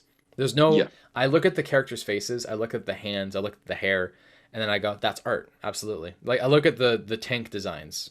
That's art. I'm bothered by that one thing, and it takes me out of it, honestly, as far as the experience. And I wish that wasn't the case. That's fair enough. But yeah, I think I do like the art in this book. But yeah, I do get your complaint.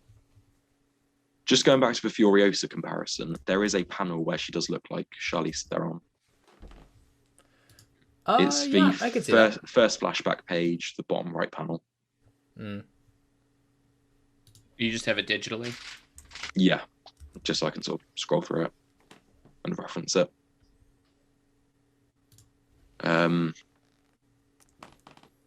Yeah, so the basic story is like she's like this. I guess I'd say she was sort of like an urban legend. Is that right, or is she like an established character? She's an established character as far as I can tell. Okay, so the town's aware of her, but she's like hasn't been seen in years. She was Yeah. sort of chased out of town because She's like Obi-Wan Kenobi. Sorry, Yeah. Old Ben. well, she like partnered with the sheriff, and then like he wasn't a good guy, and she ended up killing a load of people.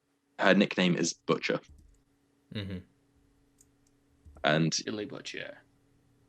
yeah, so the town's like oppressed by like the sheriff, not unlike Stillwater, where like the sheriff and like this other guy are in charge. So this young girl leaves the town to hunt down the butcher so she can bring her back to the town to rescue her, to like kind of save them all. Mm-hmm. But yeah, it's a badass action book. In like the last couple of pages, she looks like Linda Hamilton. Okay. Like literally second to last page, that face model does just look like they traced Linda Hamilton. Mm. Maybe he did. He could well have done. But yeah, I wouldn't say it does anything too deep, but like Bad Mother, it's like a fun action story. Feels very cinematic, and like you can picture it as a movie. Which I think is a lot of what I've read from AWA does feel very cinematic. Yeah. I feel like the problem though is that when I read something like that, I have this personal feeling where when I'm reading it, I feel like what they're trying to do is sell this thing that's going to be a movie at some point. That is, AWA was created to create licensed properties they can make movies and TV shows out of. I don't like that. Yeah. I don't Mark really want Millar's that. school of writing comics. Yeah, But basically. I will just say, like, at least the quality has been good in most of these books I've read by them. Mm. Yeah. Like, I don't know. I'm not going to read the next one, but I enjoyed it for what it is. okay, yeah, I'll probably check it out and finish it because I did enjoy it. It's what, 4 issues? I think it's a 5. Yeah, 1 of 5. Okay.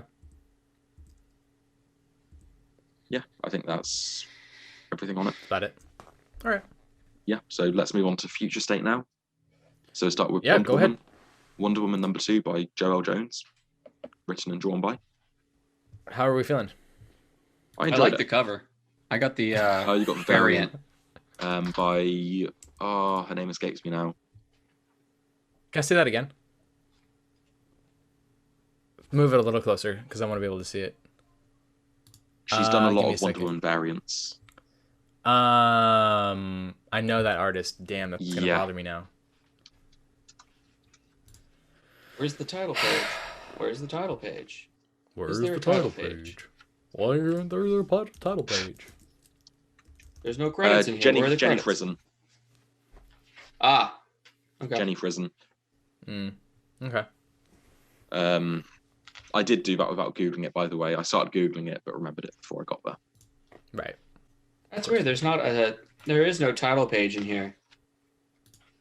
Who needs a title page? I don't know. What's in a title page?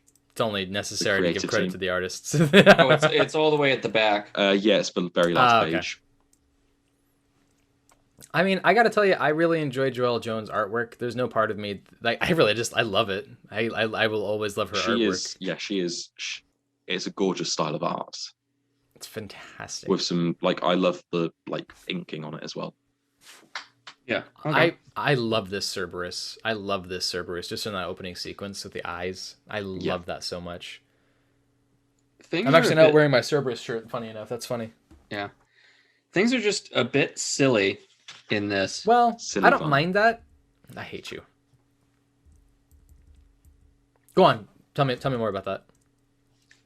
I don't know. She's just, she grabs the arm of Charon and just says, holds it up and throws the bone, and Cerberus goes off chasing like a little pup. And she hops back in and is like, I'll drive. Mm-hmm. Yeah, there's definitely a sort of. There are some Goofy more element. light-hearted comedic elements in this book, but I still think the story's well told. I liked when I she don't have an eventually issue with arrived. No, like I enjoyed the like weird little demon thing in the first issue that was speaking in symbols. I loved that actually. Yeah, that really made me chuckle. There was one scene I found a little weird, which is when she did like the moving thumb trick. Yeah. Yeah, That that's was that kind of I saw that and weird was like, comedy that just kind of pops in and out. yeah. And then I loved this interpretation of Hades though. yeah. Like he's like this huge shadow beast. Yeah, like, all Persephone in has black. done pretty well good as Yeah. well. The way her style completely contrasts Hades is brilliant. Whereas he's almost completely black with glowing red eyes. She doesn't have a single shadow on her. She glows, full of color. Yeah. I feel like this is a more mature version of the Brian Azzarello, Cliff Chang art style of Hades, which was Hades was a little boy basically with melted candles as a crown. This still kind of looks like that, but I might have it's seen very. that. It's clearly a much more darker tones and much more serious Hades, which is interesting. Yeah. I think I saw that Superman Goes to Hell in like 2001, somewhere around there. I think they used some of that. I'll pull that out later. Okay. And we get like resolution of her going to hell to try and rescue her friend. We have flashbacks to a war on Themyscira. Yeah. Where her friend, potentially partner, died. Yeah. Sacrifices herself for Yara. Yeah. She sacrificed herself in the flashback to save Yara. Really And as quick, well, before when we the- go forward anymore, I just got to say this creation of Persephone is so fucking insanely gorgeous. I know. I just got to say that. Yeah. Yeah. Like this book's worth picking up for this artwork alone. And I'm still really enjoying the story as well. So it's a win-win. I still can't get over the fact that, you know, she's supposed to be Brazilian, and we get Capyra, who is like this Brazilian Mitches Pitalik, and then that's it. Everything else is I just agree. like a Hercules story. Yeah. However, I got to see this cool-ass interpretation of Hades and Persephone, so I'm happy. Yeah, no, that art is great. Most of it, But yeah, The it art is in weird this having comic a is great. Brazilian Wonder Woman and then still just doing the classic Greek mythology yeah. story. Is as this you would do with that. tokenism? Like, she's Brazilian, but we're just going to keep doing all the Greek stuff. What do you mean by tokenism? Like, she's only Brazilian in like name and look and nothing else. Like, we just have her here just to say that, you know, she's Brazilian, but everything else is just like a Greek story. Let me put it this way. If it was a character that was black and they wanted to highlight just African pantheons, I think that would be tokenism. It's just strange in her first story. She's the first Brazilian superhero we've ever seen.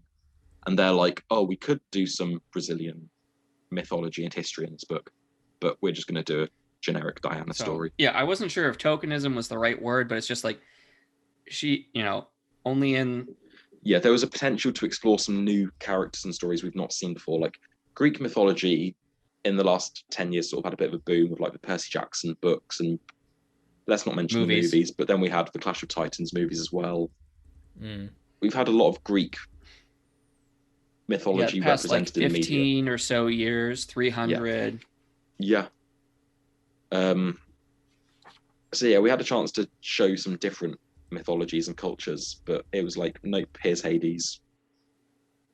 And like, I'm a huge Greek mythology fan, but it is a very valid complaint that we finally have this different character that does open up all these new storytelling paths, and they just do.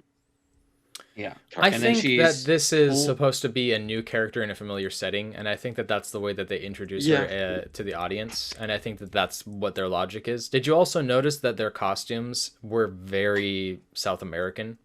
Yeah, the ladies that come, the rest of her group that comes and pulls her out of the hole, and then every single detail about them is South American, from the headbands, and then the at skirts. the end, we have had established they're all gone, and her her Pegasus, Jerry, is just there. And it's just Yeah. those two.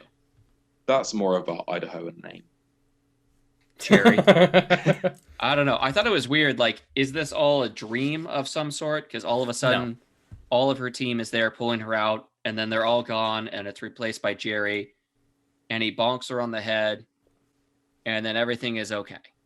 He knocks her out of her funk after not being able to save her best friend, possibly partner, and then that's it. I think that was a rush on the creative team's part. I think that has to do with the fact that this was supposed to be 5G and that this got turned into future state. And just the fact they had to wrap it up in 2 issues, which, yeah, it's hard to tell like a 2-issue story. They're big issues, but I mean, at the same time, it's just not enough time. This was a standard 21, 22 page issue. This one was, but the first one was bigger, wasn't it? I don't think so.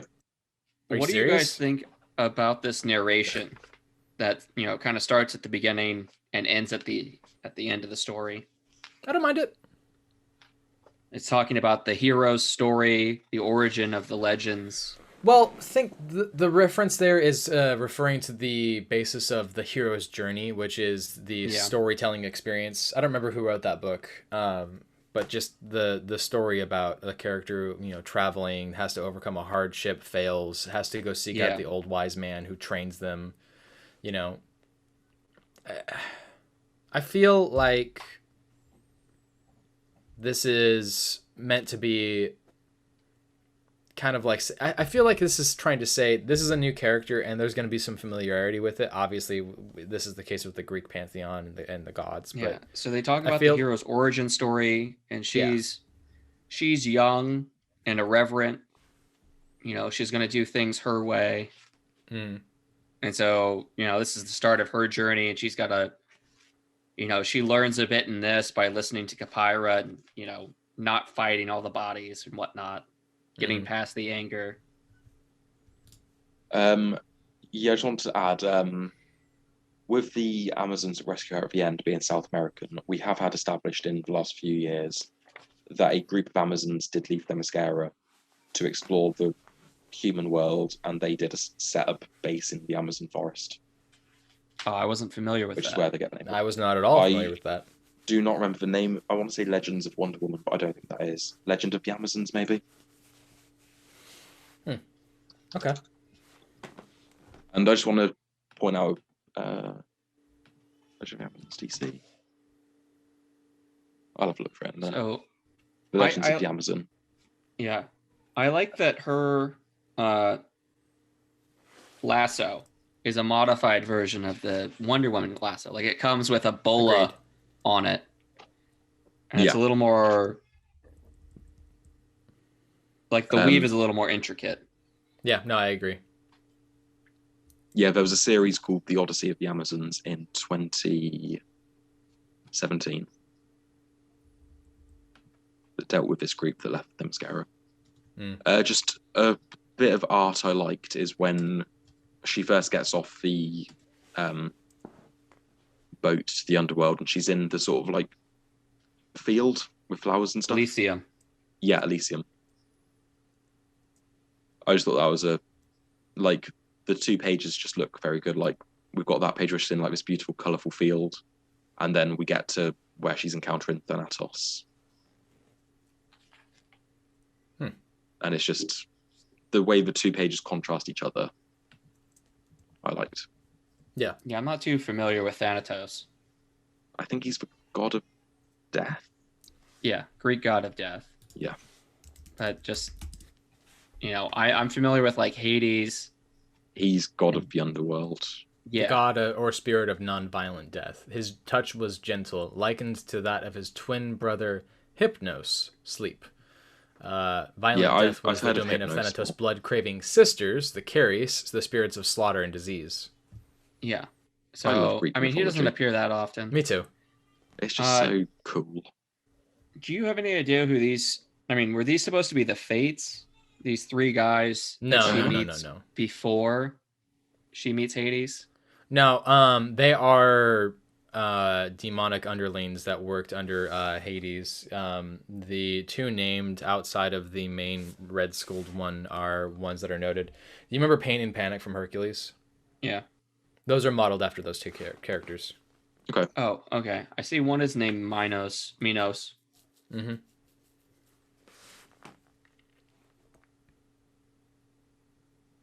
Which one's Minos? Probably the center one. Minos was the mythical was- king in the island yeah, of Crete, with the son of Zeus and labyrinth. Europa. Yeah. Yes. Yes, it's weird But- that the one that's Minos looks like a decaying Minotaur. Yeah. Something like that. Well, no, that actually would make sense because of the maze. Yeah, think Yeah. about that. Yeah. So in the traditional sense, the crown was the thing that turned into his horns. That's why he's associated with the Minotaur and why he rules the maze.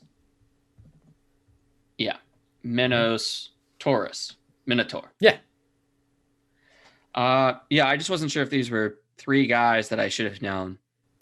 Not necessarily, unless you're a really big fan of the mythos. So Yeah, I just didn't really catch on to that part. I mean, yeah, I'm familiar with that. I don't remember like a crow or I don't know. there's This some guy weird almost crow looks. thing, and Is this supposed to be something from like Chinese lore? no, I don't think so. He's painting the paper with a brush. I don't know. I mean, I'm definitely gonna pick up the number one when it comes out. Go ahead. I'm sorry. Minos, Rhadamanthys, and Aikos were the judges of the dead. 3 demigod ministers of Hades. Okay. Okay. They were originally mortal men, sons of the god Zeus, who were granted their station in death as a reward for establishing law and order on Earth.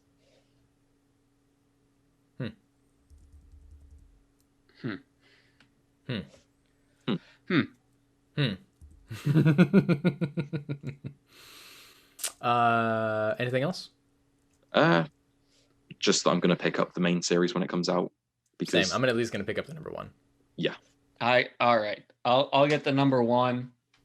good. Yeah. Do it. Good. Join us. Yes.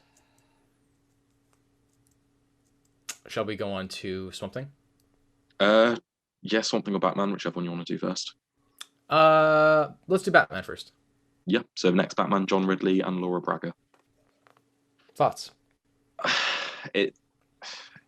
With 3 of 4 issues in, and I feel like the story has barely moved, and I'm kind of disappointed. I'm not that bothered by it because I feel like I'm kind of picking up on some things that I hadn't like noticed before. One of which was this is a black Batman who is kind of making some interesting commentary about police misuse of force, especially ones that are like mercenaries.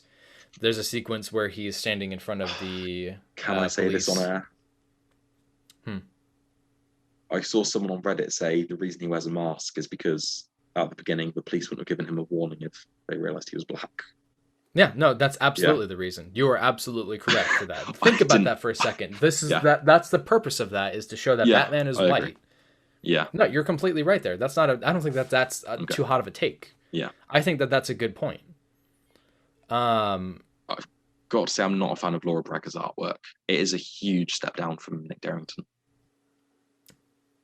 Yeah, I mean, it's for a small side part of the story. I mean, I'm not that bothered by it, but I agree. Nick Darrington definitely has a lot more. Yeah, like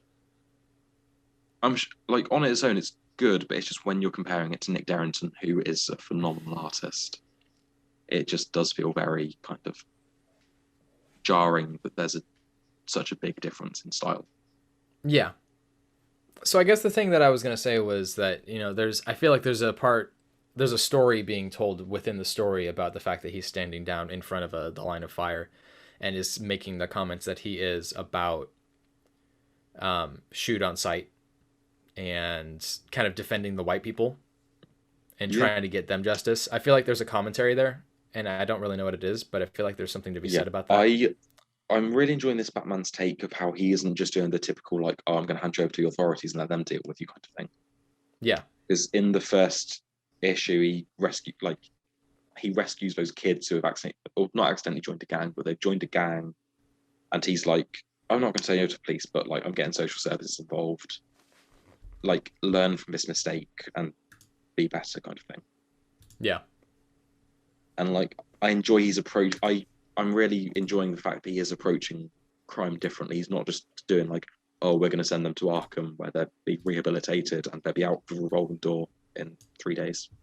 Yeah. But I do feel like like the story is moving slower. I feel like maybe I would you're have enjoyed not it more if wrong. they were like, it's just the fact that last issue he stopped these two who are going to kill someone, and then this issue is kind of on the run with them, and then they turn on him and beat him, and it's kind of like, Well, it's a metaphor. Yeah, I just feel like considering Jim Lee promised this was like a groundbreaking series that was going to completely change the DC universe, I'm just kind of mad on it. Like it is good, but it's just not really living up to what I expected. And like I John think Ridley's that writing of the history of the DCU, which is a phenomenal book. And I feel like this is just much more generic than I was expecting. Yeah. I think that there's a point to it though. I think that he's kind of leading up to something a little bit more, and I think that he's also telling the different story because it's Batman. Yeah. You know? So I feel like that's the reason why. And I feel like when he has those moments that he's allowed to have more time with, you know, with like the sequences with Lucius Fox and his wife. Yeah. I feel like those are some stronger points in this series, and that stands out to me quite a bit. Yeah. I'm still very confused by like the Tim and Jace thing. The name change Yeah, I just don't. sounds very random, and like Yeah, I'm assuming it's going to be addressed at some point, but right now it just feels really sort of random. it's very strange. I would say that it doesn't really make a whole lot of sense in the context of the story, unless there's like Yeah. a story that we've missed or something. Like obviously we're getting a sequel story with the next Batman. Right. So like they've definitely got a plan for this character. So it will have to get addressed at some point. Yeah. But just right now it's very confusing. Also, No, I mean, to all you I feel the haters on same. Reddit, like complaining about Batman using a cell phone, he is not Bruce Wayne. He does not have billions of dollars to throw into tech that can be wired into his cowl. And he actually has said in this issue that he has a bunch of burner phones that are scattered throughout the city. Exactly. So, So I like, mean, why are these shitheads on Reddit complaining so much about this? because it's the same people who complain about there being a Brazilian Wonder Woman or complain Yeah. about Daisy Ridley playing the lead role in the Star Wars film. I'm not saying that it's just like tied to bigotry. It's not just that, but it's also tied to just people like to whine. I think Yeah. that's more the bigger thing here. Just I mean, be look at happy. EVS. You've survived COVID this year. Just be happy. Well, Take there a are moment to enjoy life and just I not Kind of a whine about survivor something. bias. I think that there are valid complaints for these things, but I don't think that that's one of them. I think that this is a young man who is former military, I think, if I'm correct, who Yeah, I think so. I think he's dealing with a war that he's not used to being involved in at home, you know? Yeah. So I want John Ridley to be doing more prose, honestly, more than anything. I kind of want him to do the more artistic stuff. I think that's when he shines more, but that's just me. Yeah, I agree. Like Um, his prose in Other History is great. It's so good. I need to read the second one. I haven't had the chance to Yeah, yet. so do but I. It's a heavy read that like I need to be in the right frame of mind to sit and read and digest. That actually speaks into the next part. The second story with Signal, aka Duke, or aka Yeah, Signal. I read the first part of this story, but I didn't get around to the second part. It's okay. The art's really fun. I'm confused about what's happening because it seems to have the story seems to be that Duke is trying to save these people, and he's also being an inspiration. Then that's like tied to why he's called the Signal, and he's giving speeches. And for some reason, Black Lightning is cursed, and now he's real lightning. And he turned himself into Katana's second sword because her first sword got broken that contained the spirit of her dead husband. Yeah. Contextually, it's cool. It's visually appealing. There's a sequence where he fights a character named Rowan, or Cullen, and it made me think, wait, is that Cullen Rowe? Is that Harper Rowe's brother? I'm just skipping through now. Agent Cullen, it looks like him. I'm just confused because that doesn't make sense to me. I mean, the last time we saw him was in that Punchline one shot. Yeah, where he was sort of falling in with the wrong crowd, wasn't he? Yeah. And then Blackbird was watching, or Bluebird was watching, but yeah. I don't really understand what's happening here. I mean, I get it. This is 5 years into the future, so this is all that stuff going on, but I don't know. No, but this is written by Brandon Thomas, and I really enjoyed his Aquaman issue of Future State. Okay. And I enjoyed the first part of his story. I haven't read the second part yet, but I did enjoy the first part. Okay. I mean, I would say take it with a grain of salt. I think it's a fun issue. This is an outsider's story, so I think that's absolutely cool. like with a lot of these like two-parters. Like, I just like if you're not going to tell something great, just tell something fun. Sure. But yeah. And take us on to the Arkham Knight story. Well, I mean, I didn't read this one. I started to, and then I fell off. Honestly, did you?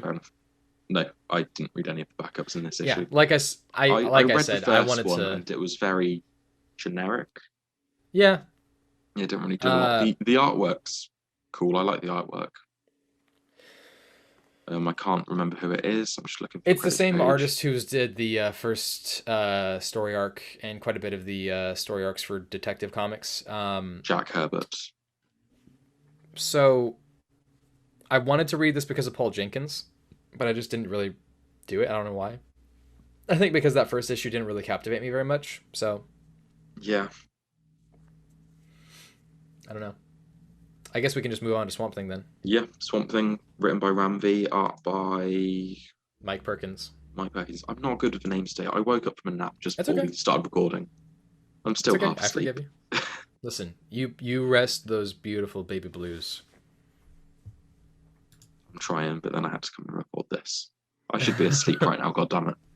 You should be asleep a lot more than you actually are. I don't sleep. I'll put you in a sleep is for the old. What did you think of this?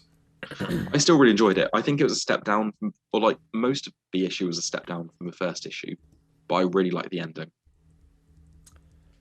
I mean, help me out here. Am I correct in understanding who this character in the Red Hood is? That is the Floral Man, right?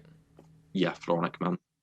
Okay, I just wanted to make sure because it didn't really seem that clear to me. I really love Jason Woodrow, who you might remember from the hit movie Batman and Robin.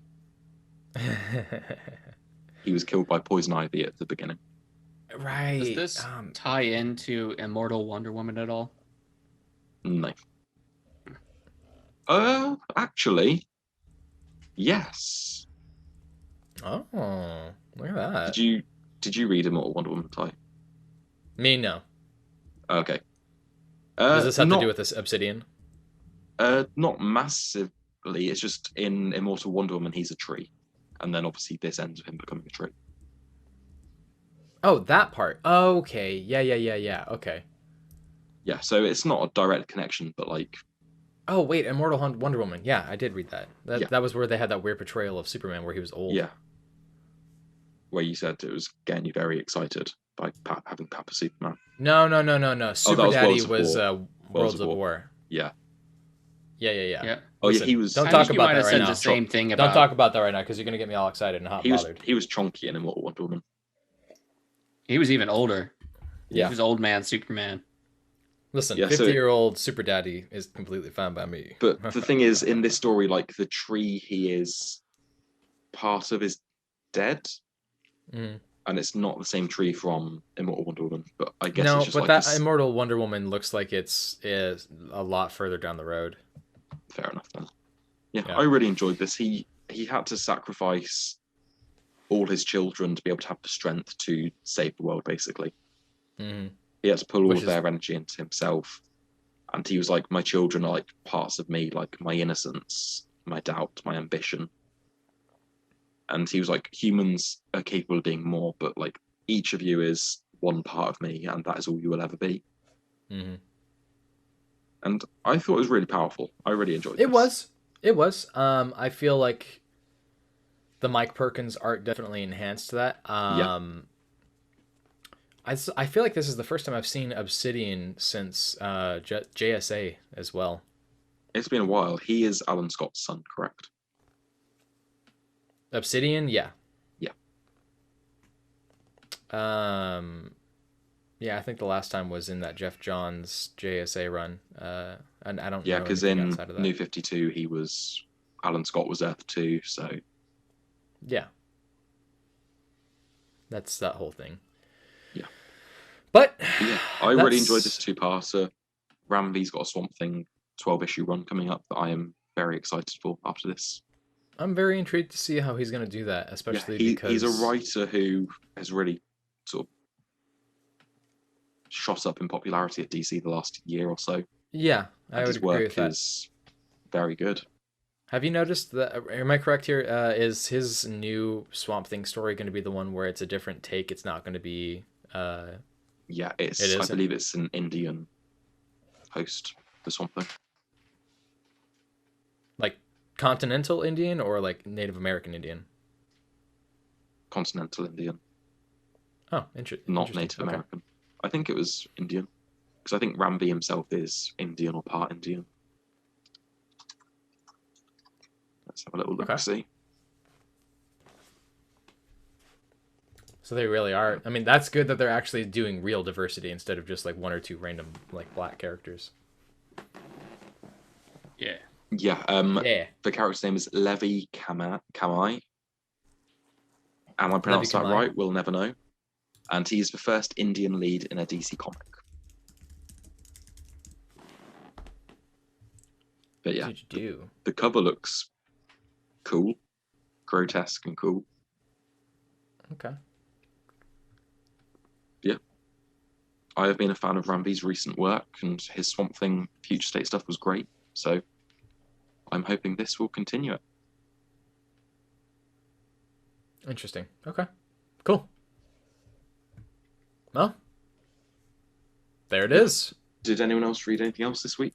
I do want to do a quick shout out for Far Sector. N.K. Jemisin continues to I blow me need away to with her catch up. storytelling experience. It's very good. Yeah, I think I've got issue 9 and 10 to read. I might have read 9. There's a 2-month gap between issues now, and it's just, I know, I hate it. yeah, I keep forgetting what happens. So this really could have been a story that could have like sucked, in my opinion, because there was a lot of risk taking going on. I mean, there's memes, there's characters that are living digital organisms, and that's very strange. But N.K. Jemisin does a fantastic job of writing this world in this context, this conflict of class and race, and makes Joe an interesting character still. And I also, like, for me, I didn't really think too much of it, but I think that's a good thing, because making her bi was a very interesting take that I actually was just like, oh, I didn't even realize she was bi. I didn't know that. Yeah, here's not the really thing something I like when stories are handled well. Like, her being bi was not a big deal. It was just so, like, nonchalantly dropped in there. Instead of it being like this gigantic. Yeah. Whereas, like, we had the non-binary Flash in Future State Justice League, and, like, they were just asked there, it's like, DC introduced its first non-binary character. Yeah. And it's like, well, that's not really true, because Tom Taylor already introduced a non-binary character in Suicide Squad. Yeah. And it's just kind of, yeah. It's the news, you know. I mean, that's the same thing they did with when Superman announced that he was going to reveal his identity, and they had it prepared for over a month and a half, maybe 2 or 3 months. Yeah. You know, it's just the news always wants to spoil these things and then just bleed it to death. But here's the thing, like, this thing, like, when it's handled well, you don't even notice it. The way that Robert Kirkman described Jesus was that he wanted to make a gay character that he was gay, but it wasn't meant to be this thing where his gayness wasn't the end all be all of his identity. Yeah, like people tend to treat like being gay or like anything like that as a character trait. Yeah, like the character trait, and then that's all they do for that character in that story, and that's not enough. Exactly. Like, I want them to be gay, but I want them to be gay and have, interest in collecting cards or be a fan of jazz, or like there's other character qualities, and being gay isn't a personality, Like, or it shouldn't be being the straight isn't my personality. Well, especially in storytelling experiences. Like, I get that for people who aren't gay or bi, that's probably challenging for them because they're thinking, well, I have to remember that this person's gay or straight or what have you. But if the story's told well, you shouldn't have to think like that. Like, it's not part of their defining character that you need to. The other thing is that it normalizes it, I mean, look at what's exactly. happening with Department of Truth. The character is gay. He's got a husband. Yeah.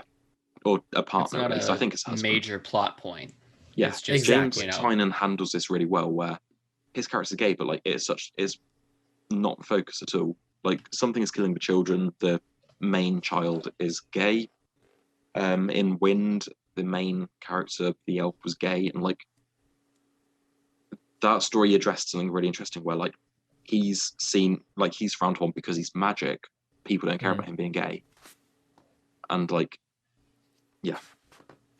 Like, I think you guys should watch Owl House. I don't know what that is. It's on Disney Plus. Okay. Some of the same folks that did Gravity Falls. Okay. Here's an interesting take. In John Ridley's Other History of the DC Universe, the storytelling is about a character who is black in the context of white American superheroes and how it has affected him. But it's not the plot. The plot isn't he's black. Yeah.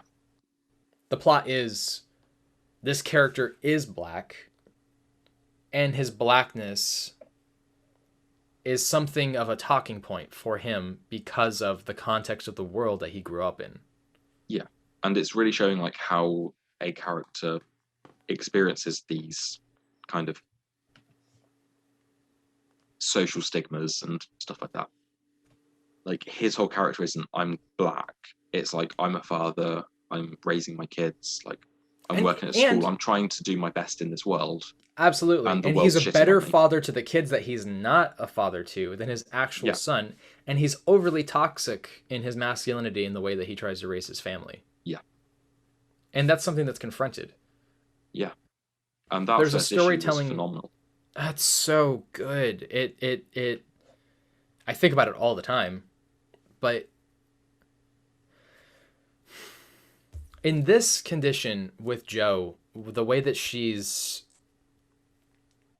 interacting with these aliens, what she's relating to is police brutality from when she was on Earth to, being quiet about the things that she saw and being told that she needs to be a part of the group, otherwise that she's an issue. Yeah. And that civil rights are an issue no matter what world you go to. And here's the thing. I don't care about if you're preachy. I just care about if the story's good. I actually love some really preachy storytelling experiences. I love overly political tones in my comics as well. I love all of that stuff. I love it when it's shoved in my face. I'm that way. But I also care about if the story's done well. And universally, this story is done well. So I feel like Far Sector is going to be one of those stories that a lot of people are going to sleep on until the last second. And I think a lot of people should be reading it right now. Yeah. I need to work out if I am behind or if I've just forgotten the previous issue because it's been 2 fucking months.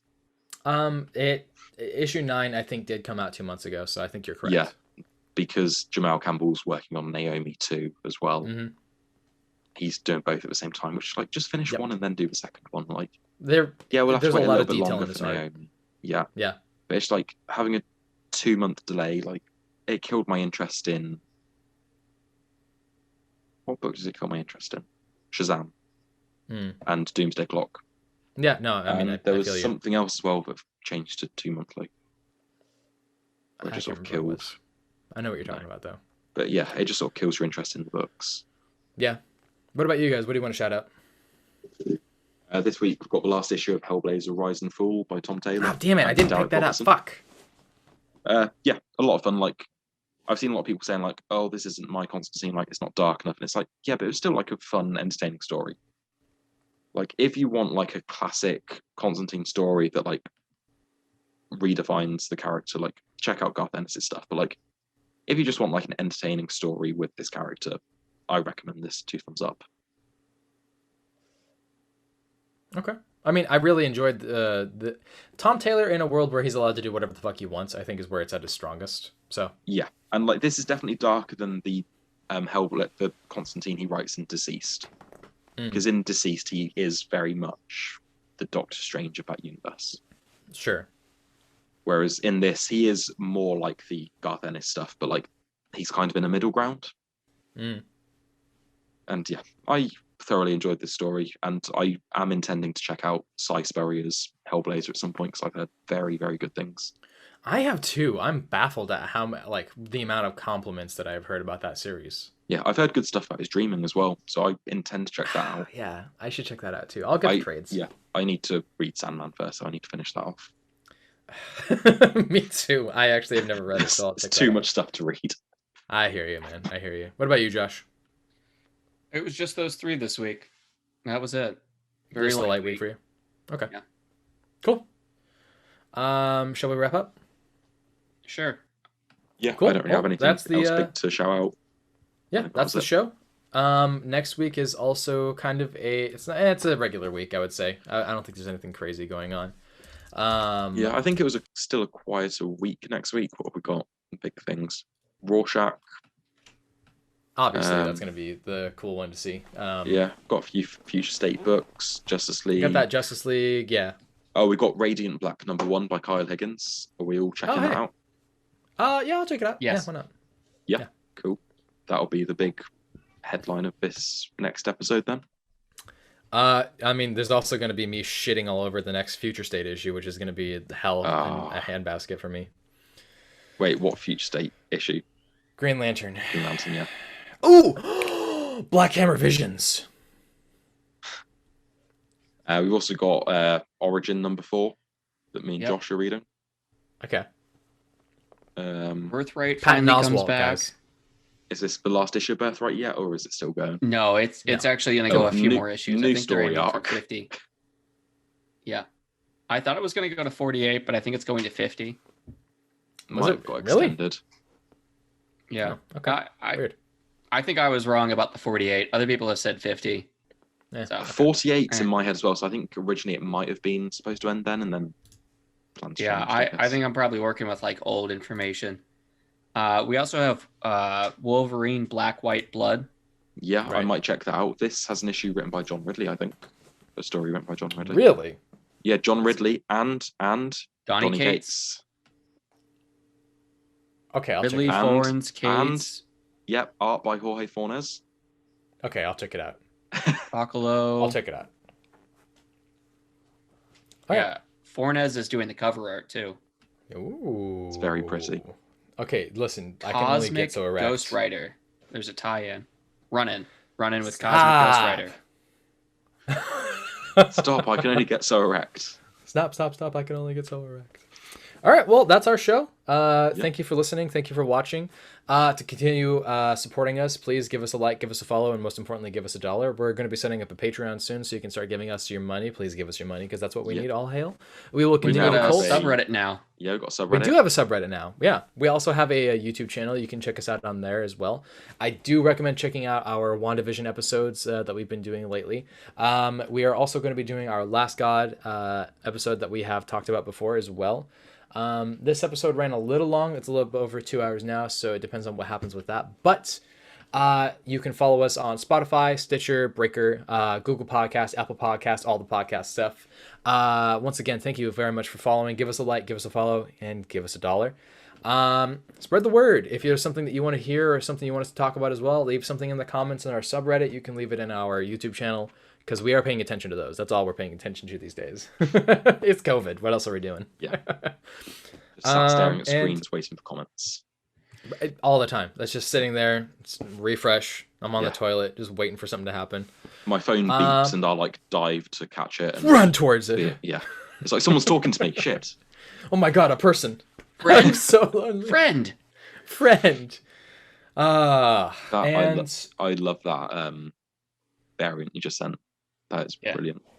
to spread the word of the Cult of Comics, you can find our social medias. Mine's going to be Twitter. It's at TCH Brown. Yeah, I've got Twitter as well, at Sean Walsh 747. Awfully just quiet looking- Hey over there, guys, Josh. the Talking About Comics handle was free, so I'm gonna take that. Are you really going to take it? No, You got to take it, man. I deleted that profile. You can have it. I don't care anymore. Go for it. I didn't. Do it. You can also find us on the Cult of Comics on Twitter as well. We do have a singular Twitter for that account as well. We're going to be posting about some information about upcoming stuff we're excited about, interactions with creators, you name it. It's going to be a lot of fun. What else? Give us $1. Did we settle on did we settle on a Twitch or anything? I haven't done one.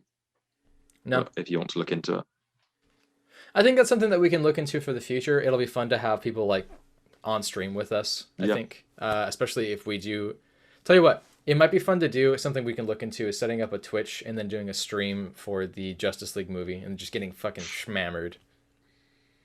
That 'Cause we're sounds gonna like a need to bad get plan. schmammered for I'm that. going to I'm gonna embarrass put myself. 4 hours aside for this.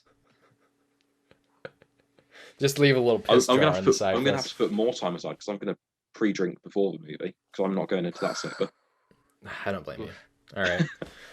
On that note, thank you for following, and thank you for joining the Cult of Comics. Praise be, all hail, and yeah, that's it. Goodbye. All hail. All hail.